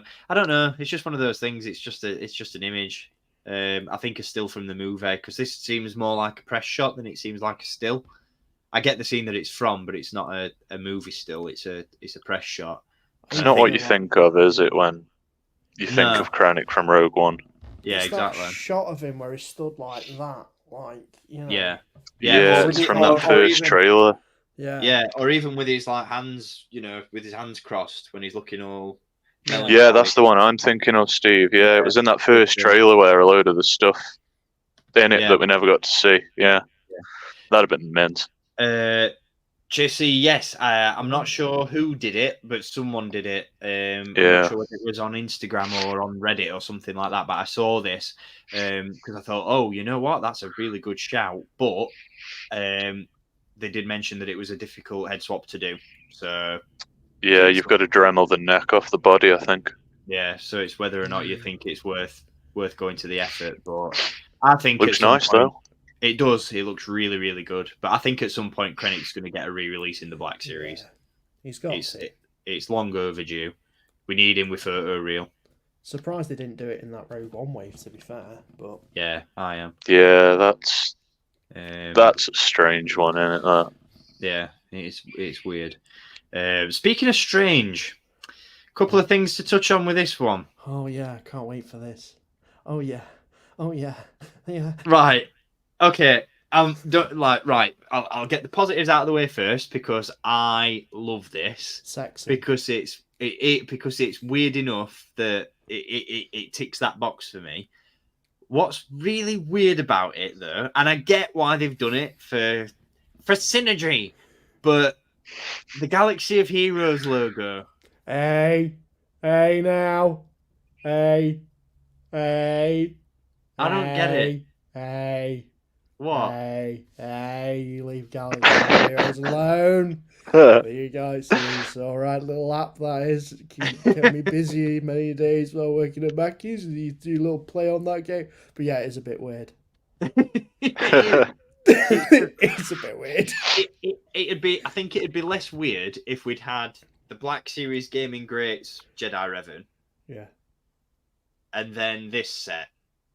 Because the Gaming Greats Jedi Revan was listed as being from Galaxy of Heroes, which was a weird choice back then, but at least the logo wasn't as prominent. Yeah. But then to get that figure and then get the new Vintage Collection Revan that comes on a Knights of the Old Republic card, and then to get this on Galaxy of Heroes again, it just seems a little bit like, what? I feel it could have been shared almost. Like, yeah, have Galaxies of Heroes like on the main big box, and then actually have the individual ones on Knights of the Old Republic, and then have a little blurb. Why can't we have text explaining stuff anymore? Yeah.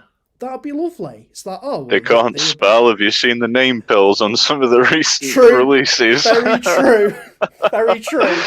So yeah, minimal text. Jared. That's because vintage collection collectors are slow. Oh, it's vintage! Oh! And then they realise, oh, actually, yeah, I've only just, here it is. Oh, they've put the wrong name pill on. I can comment on that in my video. Look, everyone, look! Hasbro can't spell, but it's vintage! So, yeah. First, that they haven't put much text in it because I guess vintage collection collectors can't read. I can't read, to be fair. Little throwback to my review.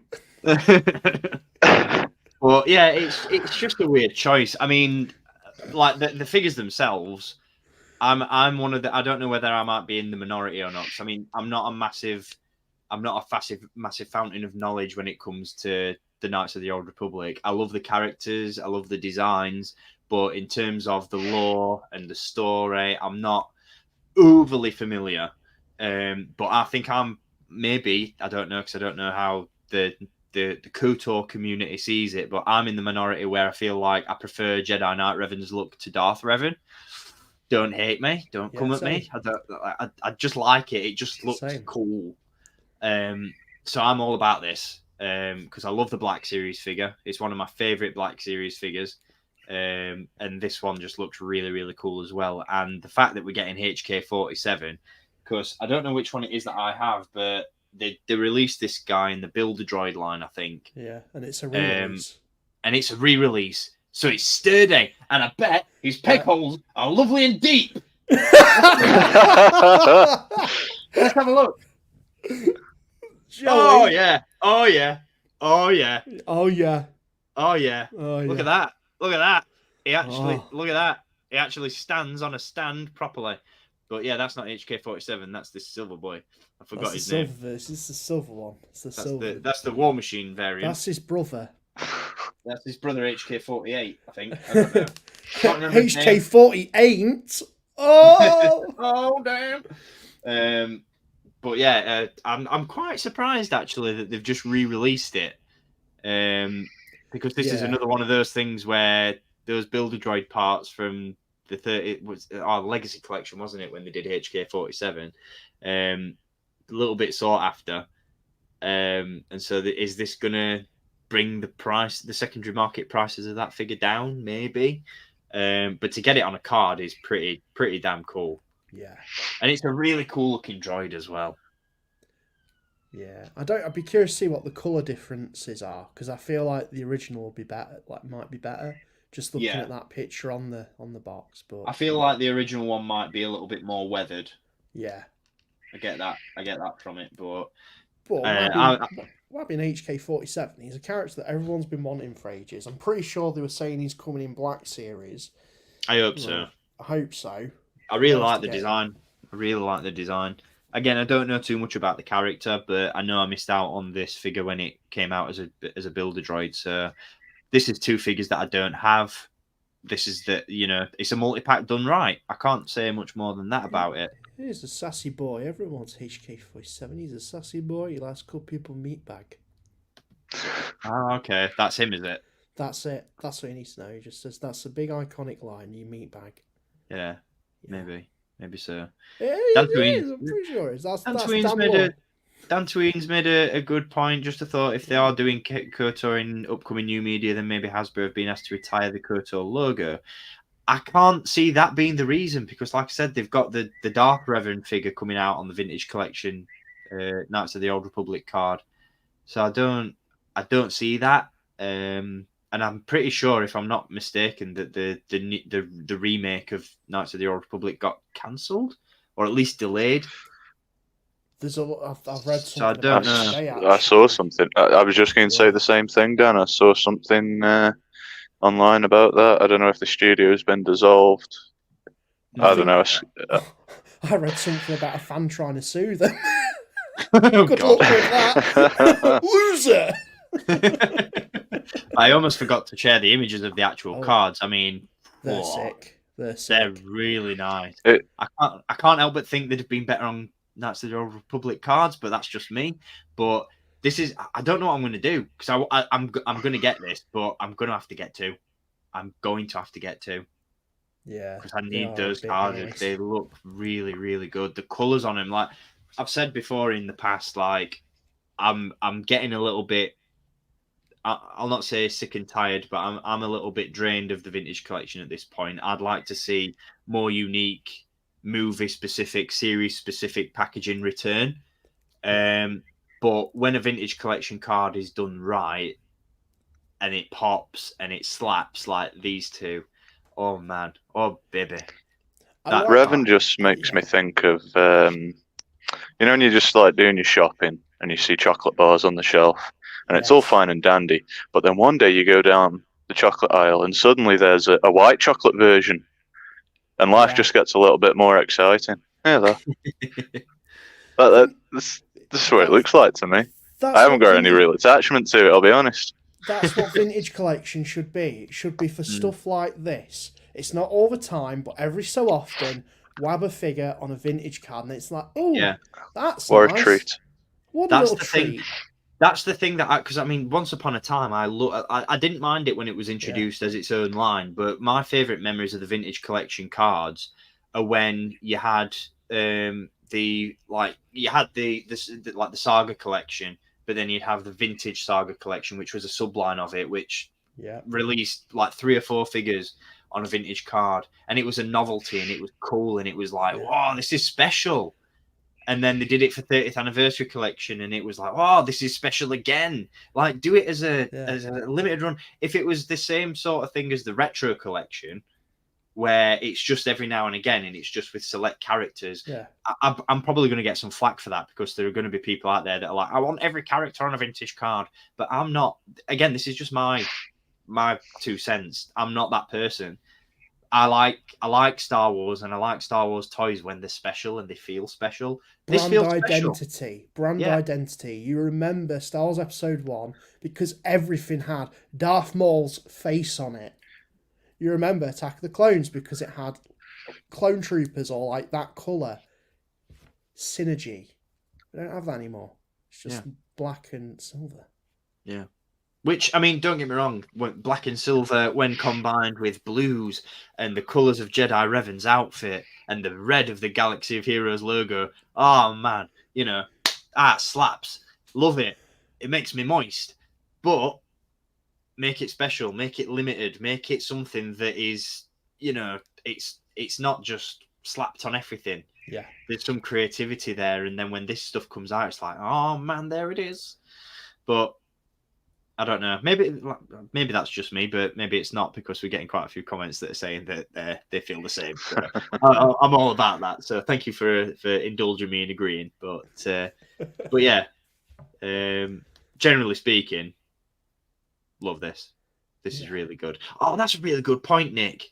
To be fair, bob on, mate. I just think TVC should be original trilogy. I know it's a little late, but it doesn't translate with new movies logos. Same with retro. I completely agree. Yeah. I completely agree, because there's no connection between new media and vintage. When they first did it in 2010 and you got prequel figures on vintage cards, that was cool. It was because it was like, oh, we've never seen this before. But now it's like, all right, everything's on a vintage card now, and it's kind of diluting the vintage cards for me. Yeah, I think that's part of the reason why I'm not all on board with it as much as I used to be, because it's diluting the line a little bit. And like I said, it's not making them special anymore. But I don't know. Maybe it's just me. But I agree with what Nick said.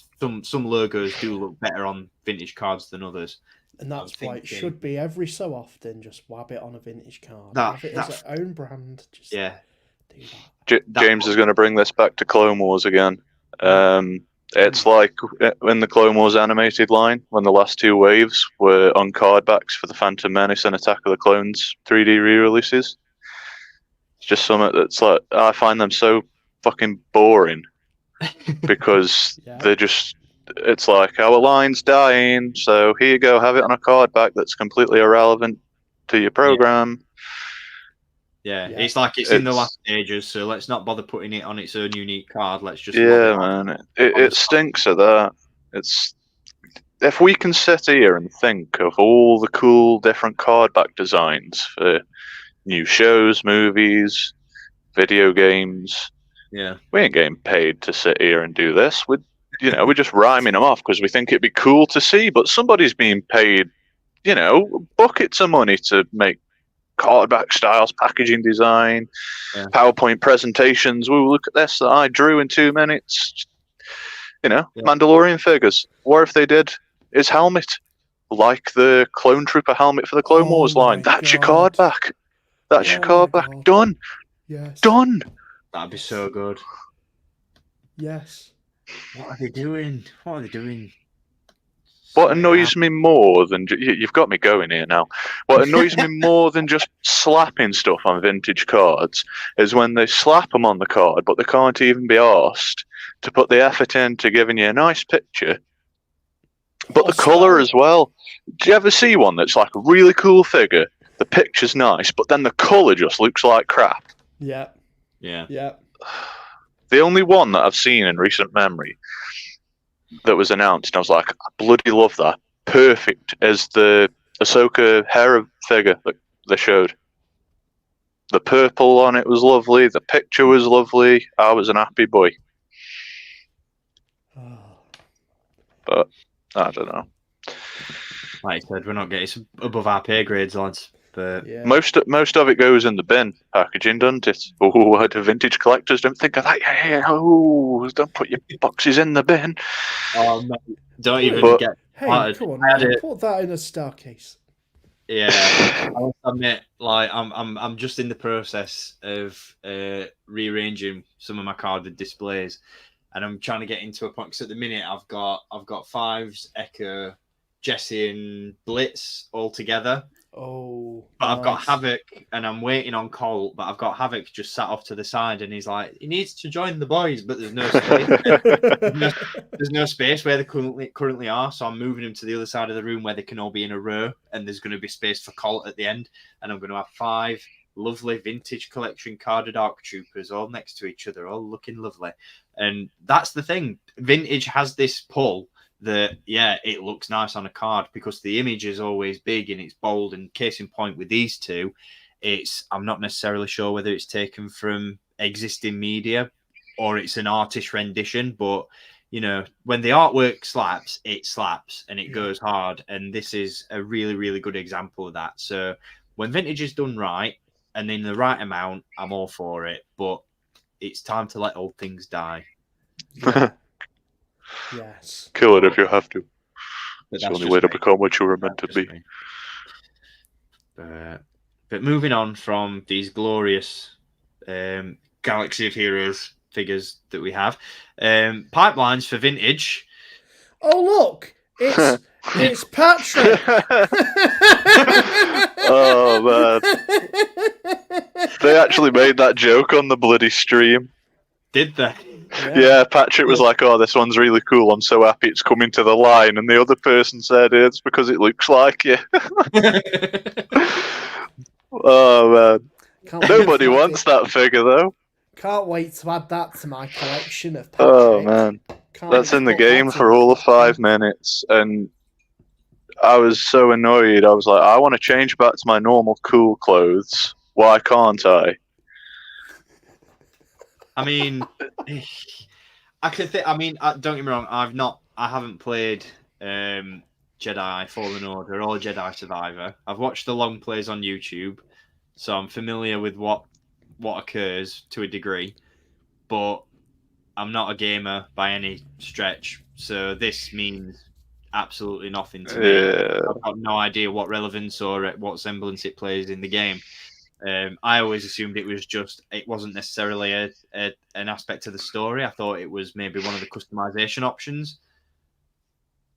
Oh, Maybe it's an aspect of the story. Yeah, you infiltrate an Imperial facility and take some officer's outfit after interrogating him, so you can get through the rest of the place without question.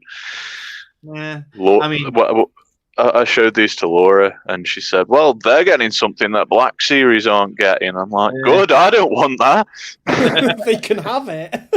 Keep it. Welcome to it. I can take my Imperial Officer Krennic and just wab on a Calcaster's head. That'll do it. That's all it'll be as well. That's literally all it'll be. Yeah. But yeah, it's a no from me because nobody cares. I've got no connection to it. The Mandalorian Judge, like, this goes back to what I was saying about the Night Owl from the Black Series pipelines. I'm glad that we're getting a little bit of diversity in terms of the color. Like, I'm loving the fact that we're getting a different palette with this one. And I kind of like this one just because it throws me back to those Mandalorian packs from the 30th anniversary collection.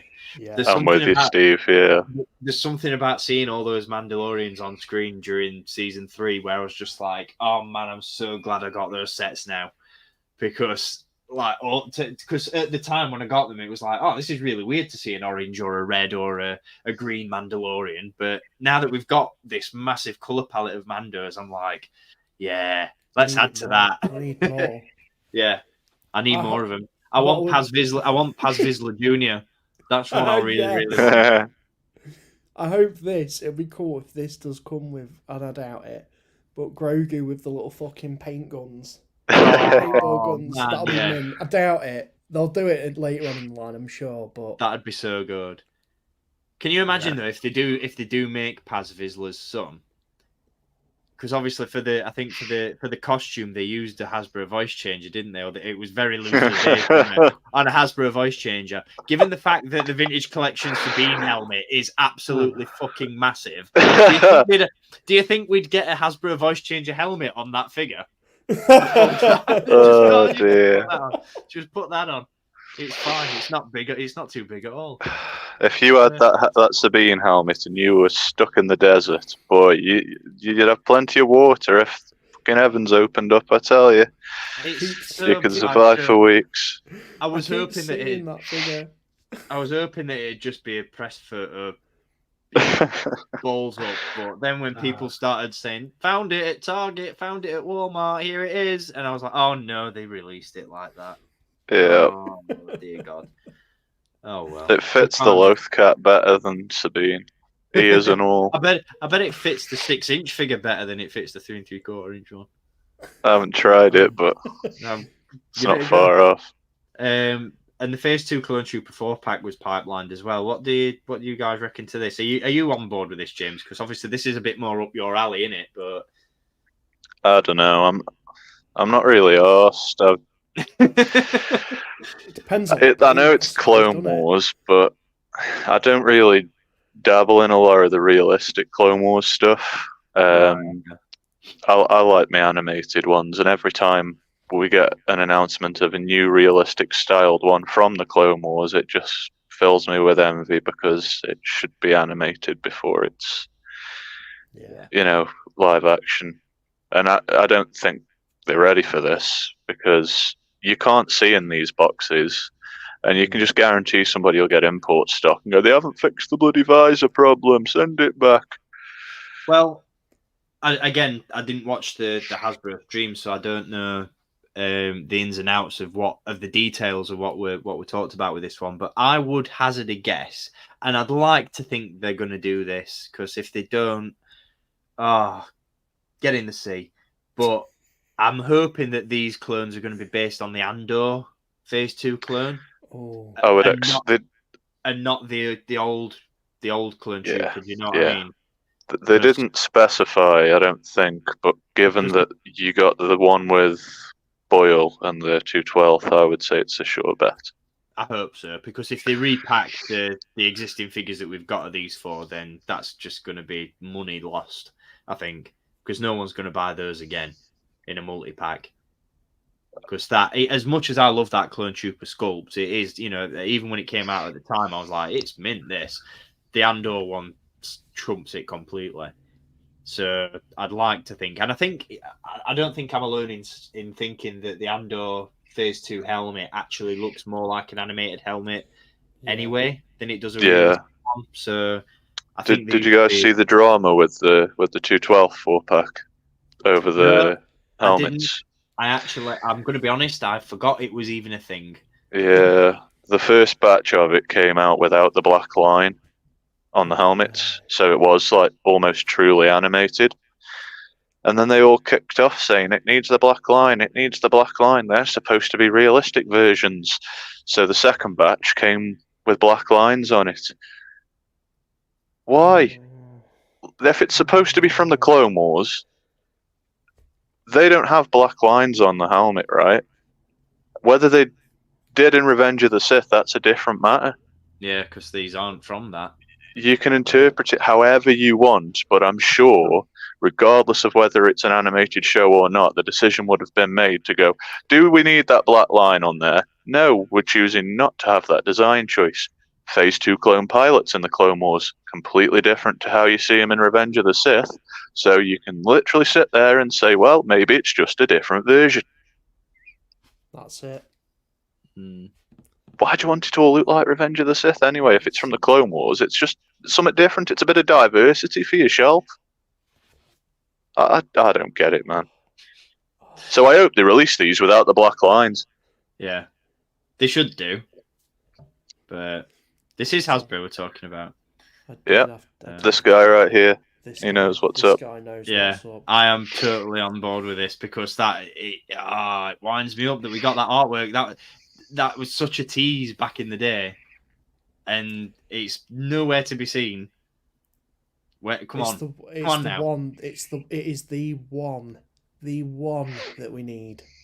We were supposed to get the Jedi training versions as well, weren't we, from Rise of Skywalker, and they cancelled them based upon negative opinion. Jeez, they did, didn't they? Oh my god, I completely forgot. I love those figures there. I might not love the film, but I love those figures. Yeah. That's a cool scene. I don't care. I'll say it.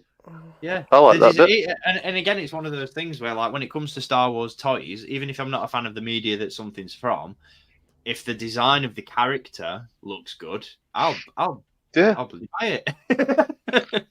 There you go. Hashtag Nubs Nation. But yeah, it's one of those things like just get them out there. Somebody will buy them. And even the people that said that they won't buy them will probably buy them because they'll be a completist. So or they want to bitch about it on YouTube and get all the ad revenue. Oh, well. That's as well a very good point. The TVC one sold like hotcakes. So considering the fact that the sequels get so much hate, that Last Jedi Luke didn't half do well sales-wise. And the secondary market prices for it as well. You know. Night of Ren. That's a long list. There's a long list that I was going to say we're back on the wish list hype again, but we were talking about multi-packs. Why have we not got a Night of Ren set? Perfect opportunity for it. Perfect opportunity. Like, there you go. Tom's just said again. Praetorian Guards, Armored Gideon and the Imperial Mandos. Nah, chuck a Vader out. Oh, yeah. How many Mandos do you guys need in your collection? 12? We'll give you 20. Oh, well. I love the Mandalorian. I love it to bits. But stop making figures from it. For God's sake. Yeah. I know. Like, or at least stagger the releases a little bit. Yeah. Do things that are different. Yeah. I'm at a point now where with my Black Series shelves, I've got no more room, and I like to dedicate at least one shelf per IP. So Phantom Menace gets a shelf, Attack of the Clones gets a shelf, Clone Wars gets 2 shelves. Surprise, surprise. But The Mandalorian and Book of Boba Fett now has got 2 shelves. Yeah. I've got to get rid of my sequel trilogy figures and put them away just so that I can get Ahsoka stuff in there. then presumably when the Acolyte comes out, I'm going to have to move everything forward, so I'm going to need a shelf of stuff from that. Yeah. Wouldn't be That's a where I'm problem at. if I could just keep the Mandalorian stuff on one bloody shelf. That's where I'm at. Because I've just, like we were saying before we came on air, I've just got that. I've got the Mando Loyalist, and I've got the Republic Security Trooper coming. And I'm like, oh, that's another Mandalorian figure. I've got no room on the Mandalorian shelf to put that figure there.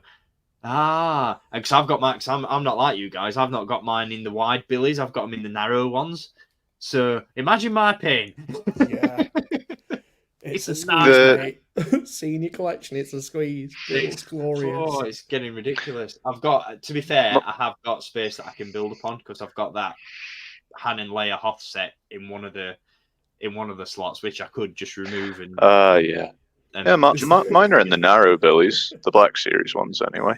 Oh, are they? I thought you'd got them in the wide ones. No, I've got the narrow ones, but I only allow three shelves to a half of one, if that makes sense. Right. Yeah. And then I get a shelf raiser in the back. It's weird. I have to organize it in such a daft way. Again, I'll wave my little autism flag because Yes. I have to stagger them, so I can either fit lines of 5 or 6 on the front, and then the row behind that has to be in between them so I can see them. And then again, I have to stagger a third row if it allows for a third row because there's just too much to put anywhere else. See, mine are just. If it's not right, I can't have it. It can't be there. Yeah, I have to do something else with it. It's got to be right. It really does me head in. But I wouldn't have it any other way. One of the things that I could probably do with doing in terms of rearranging my Black Series stuff is moving the helmets, because I've got the Mando helmet and the prototype Fett helmet, soon to be replaced with the Rex helmet, in the top of one of my narrow billies, and that's taking up probably about 2 shelves worth of space for figures. So yeah. I could do with finding somewhere else for helmets and filling that up with figures, but that's a problem for the Steven of tomorrow. Yeah. Get yourself them helmet holders that you can like screw to the wall. Yeah, I was thinking about that actually. I saw a couple on Amazon. One of my friends at work, he's got a helmet collection and he does the same thing. And I'm like, yeah, I could probably. I don't know where they're going to go either because I'm running out of space as well. But you know, we move.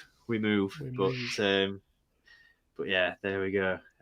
One more thing that I just want to touch on, because we're talking about Pulse-Con reveals. I don't think it's something that any of us are going to be particularly bothered about, because it's not really something that we tend to focus on, but it got revealed anyway. It's the Sabine/Ezra lightsaber. Too thick. It's too much girth. They keep making these bloody lightsabers, and the ones that would look really nice and interest me. Like I wanted an Obi-Wan Kenobi lightsaber for the longest time, but I'm not mad enough to go out and buy one of those custom ones that's silly money with all the different sounds and stuff. But no official company, wants to make the neck pommel the correct thickness. In my defense, Dan, I didn't buy it. It was you gifted, didn't, did you? To which I owe an immense amount of gratitude. So Liam, mate, if you're watching, for my Anakin Skywalker lightsaber, you're a top man. Saber's Pro Saber up on the wall. It's going to be turned on for my next collection update. You know it. You know it. But it's the third party stuff. It's nice. It's so damn good. That's the one thing I came away from Celebration wishing I had. Yeah. I mean, don't get me wrong. The one I've got, it looks mint, but it's a pain in the arse to try and navigate all the different sound effects and the lightsaber colors and stuff like that. So I don't recommend them for that reason. But you could turn yours red now and it'd be accurate. That's wicked. I did that the other day. Yeah. It's been on blue for the longest time. And then the other day I was like, nope, time to change it up, and now it's canon. It is time. I've just got I've just got visions of Cara opening your collection room door, and you stood there and you turn to her and go, "You lack conviction," and just turn the fucking thing on. No, it'd be that. Isn't that lightsaber supposed to have a blue blade? Incorrect. Incorrect. Oh man. But Whoever designed that Anakin Skywalker figure from Revenge of the Sith, the swooshing one that came with both, they're just sitting there laughing now. They're doing the Luthen real laugh. So. yeah, they were ahead of their time. Yeah. In the future. But yeah, like Luke said, the NeoPixel and Smooth Swing replicas are so good. Mine's, like I said, mine's Sabers Pro.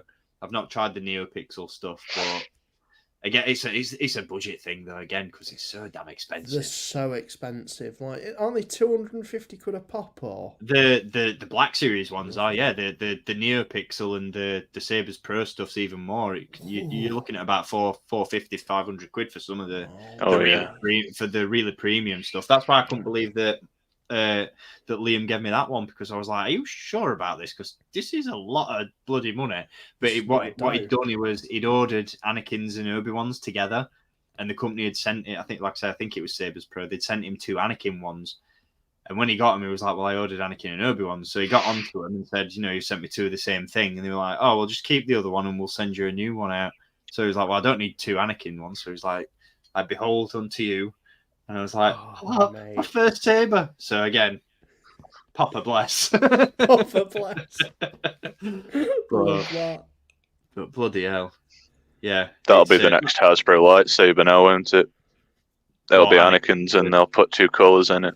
Yeah. They'll go, oh, not only if you press a button does it make blaster deflection sounds.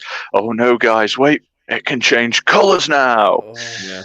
Which I think Hasbro did back in the day with the telescoping lightsabers that they used to do. I'm sure they did. Did they do it with the Darth Revan one? Yeah. Yes, they did.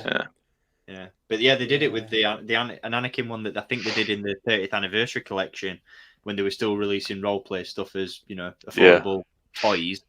They did it that you could change Anakin's lightsaber from blue to red. They did. I had that for Christmas one year. It was cool. Bloody good stuff. Those were the days. Oh yeah. That's it for that. That pretty much wraps it up for Pulse-Con 2023. I think all the reveals, at least. Like I said, anything. Well, I think we know by now, but for those that are catching up, anything on that list of reveals that really pops for you guys, and that is like, yeah, I've pre-ordered that, or I'm going to pre-order it, or I've got to have it. I couldn't. Considering the Hasbro Pulse exclusive they dropped on us, and I didn't want to miss out on it. Yeah. Starkiller was a spenny boy, let's just put it that way. Yeah, but it was needed though, wasn't it? It was needed. It was. So maybe nearer to the time I'll pre-order the Rex helmet. But I just need to calm down a little bit. I just need to calm down. You need to do it. Look at it. It's all about that helmet, man. Just keep looking. I love the animated rangefinders. I much prefer the design of those to the realistic ones. Yeah. That, and it really makes me giggle when all these armor nerds on Instagram that do the 3D printing and stuff go, well, he got the wrong one, and if he was in Revenge of the Sith, his pauldron would look more like Commander Bly's. It's like, well, not according to Dave Filoni, so suck it, boy. I love it, man. I love it. It was definitely destined for Clone Wars packaging until Lucasfilm said, well, actually, he's going to be in this little show called Ahsoka. Yeah. Absolutely. This would have had 20th anniversary.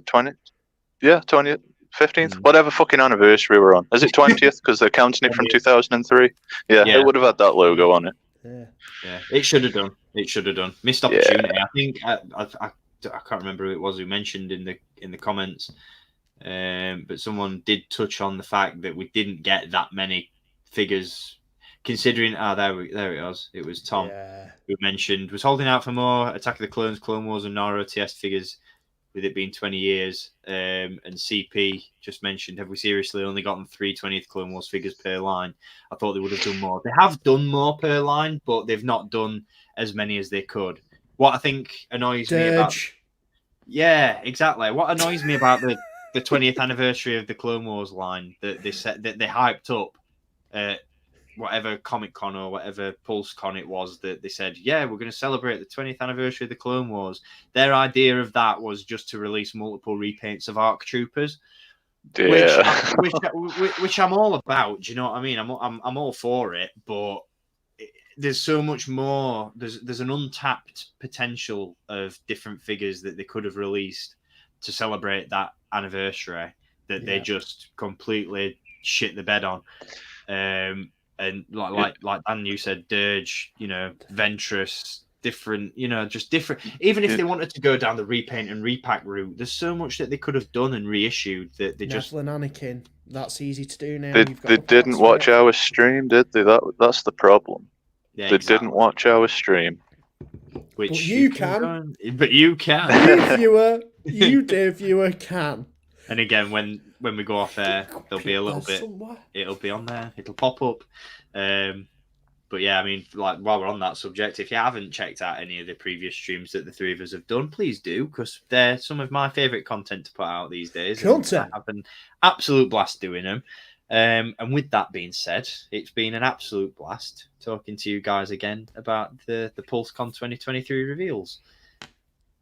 It has. Always a pleasure. Always a pleasure. Always. Like I said, I'm surprised that Love I'm surprised that we've gone 2 hours, to be honest, considering the fact that there were probably about 9 reveals in total. 9 things. Yeah.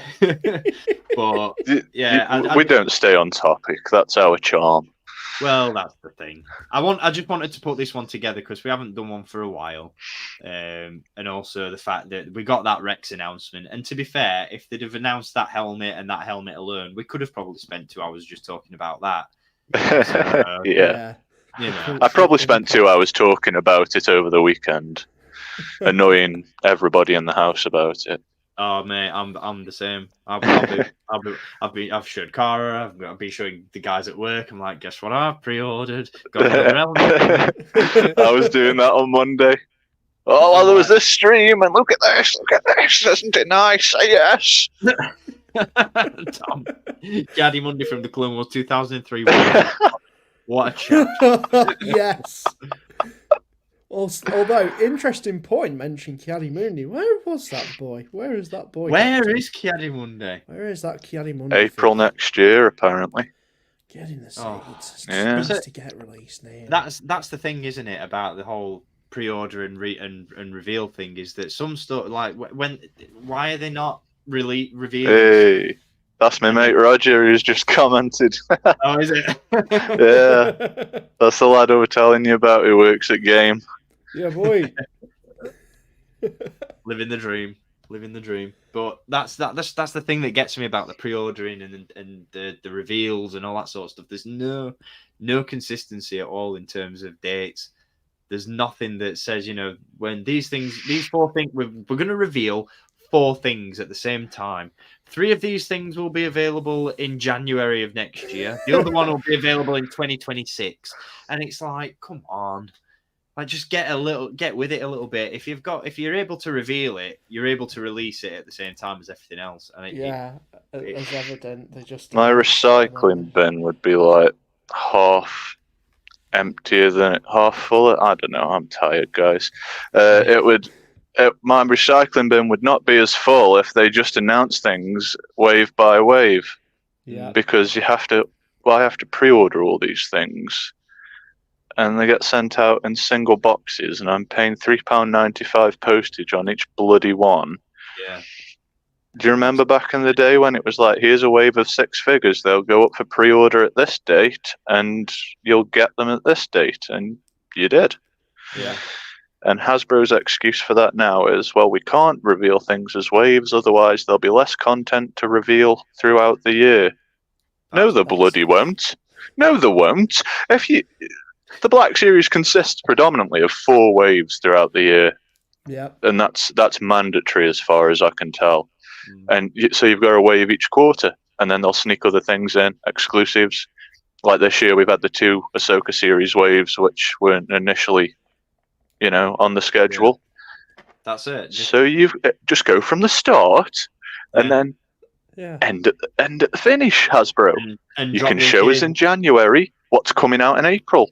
Yeah. Then show us in March what's coming out in June. Yeah. And then drop the occasional surprise here and there. Yeah.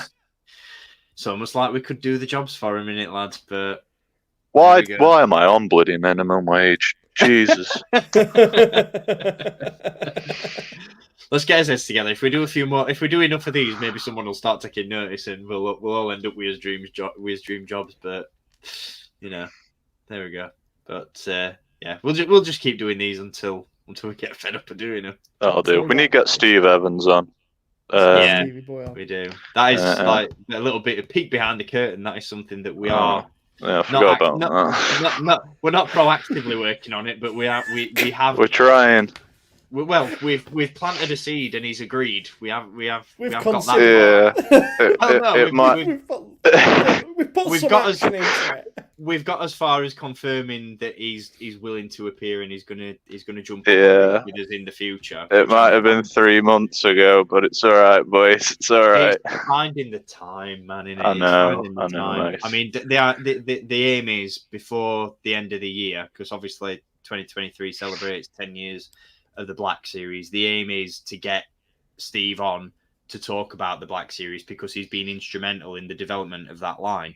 But I want to make sure I've done my research before we get him on, because I don't just want to end up going off on tangents. There are things that I want to ask him. There are subjects I want to talk about, but I want to make sure that the planning's all there. Like So- with anyone we get on. Like with anyone. Yeah. Yeah, because we're always so well prepared. You're so prepared. Oh, yes. Yeah. So prepared. It's not like I did that intro like a day before. That's it. Well, it You doesn't help, wouldn't. You wouldn't know, Dan. I like that. Yeah, you wouldn't know because I'm the kind of person that goes, oh, shall we just talk about these toys on a live stream next week? Whereas before, we were planning these things bloody 3 months in advance. Oh yeah. Yeah. No, I like the spontaneity of it. It's all good. It's Yeah. I would like to get back into more of a schedule, but it just makes more sense to do them when there's reveals or when there's topics to talk about. I mean, Yeah. case in point, Yeah. we have spoken about doing a wrap on the Ahsoka series after the finale. So at some point in the coming Oh weeks, yes. Oh, the yeah. coming weeks and months, we'll Oh, probably get a couple more guests on as well, and do a bit of a discussion about Ahsoka as an overall series rather than just the individual episodes. Because, like I said, I mean, going back to what we were talking about at the beginning, I'm fucking loving it. Yeah. It's It's so the good. best. So It is so good, so good. But, The amount yeah. of people at work that have said, "Oh, maybe I should start watching the Clone Wars now." It's like, well, I've been telling you. I've worked there 2 years now. It's like I've been telling you this since I started. I've got a manager there, and he came to me the other day, and he's like, "I'm going to have to start watching the Clone Wars now." I was like, "Oh yeah, because of Anakin and Ahsoka and the flashbacks." No, because of that blue guy. I was like, "So that's Rebels." Oh, I thought it was Clone Wars. It's Rebels. read a book. If you want the juicier content, you read a book. Let's. I'll just point you back to that previous comment, Dan, about people that can't read. That's me. That's me. Oh dear. Yeah, but no, it's been a pleasure as always, gents. Thank you for joining me. Thank you to everybody who dived in the chat. The chat has been very active tonight, so I'm very appreciative of that. Big love to the chat. Absolutely. Yes, thank you all very much. Thank you. But yeah, we'll be coming together again soon in the coming, like I say, the coming weeks, months, the weeks succeeding rather the Ahsoka finale. I'll try and throw some feelers out to a few other people and try and get a bit of a roundtable discussion going on Oh series yes. so far. I've got something lined up for what I originally had planned as a Power of the Force 2 expanded universe live stream review between myself and Dan, because we've got the complete line between us, has now turned into possibly a roundtable discussion again regarding Power of the Force 2 with Mike Tarkin from the Sandcrawler podcast. Oh, I've yeah. planted Oh, yeah. I've planted a seed for that. Oh, He's got a bit of an affinity for the Power of the Force 2 line as well. So that's something that might be in the pipeline. Keyword at some point as well. So yeah. So that's going to wrap it up before I carry on rambling. Thank you again, everyone, for joining. Thank you to you, fine gentlemen, for indulging. Always a pleasure, never a chore. Oh. And yeah, we'll be back for another one very, very soon. So until then, as always, keep collecting, and may the Force be with May you. the Force be with you all. always. Breaking all units. Fire equip. Pick your target. Stabilizer goes six. Anybody cover me. I don't suppose it's on my tail. You're gonna hold them here. Watch your left. I can't shake them. Okay. Watch it. Wait for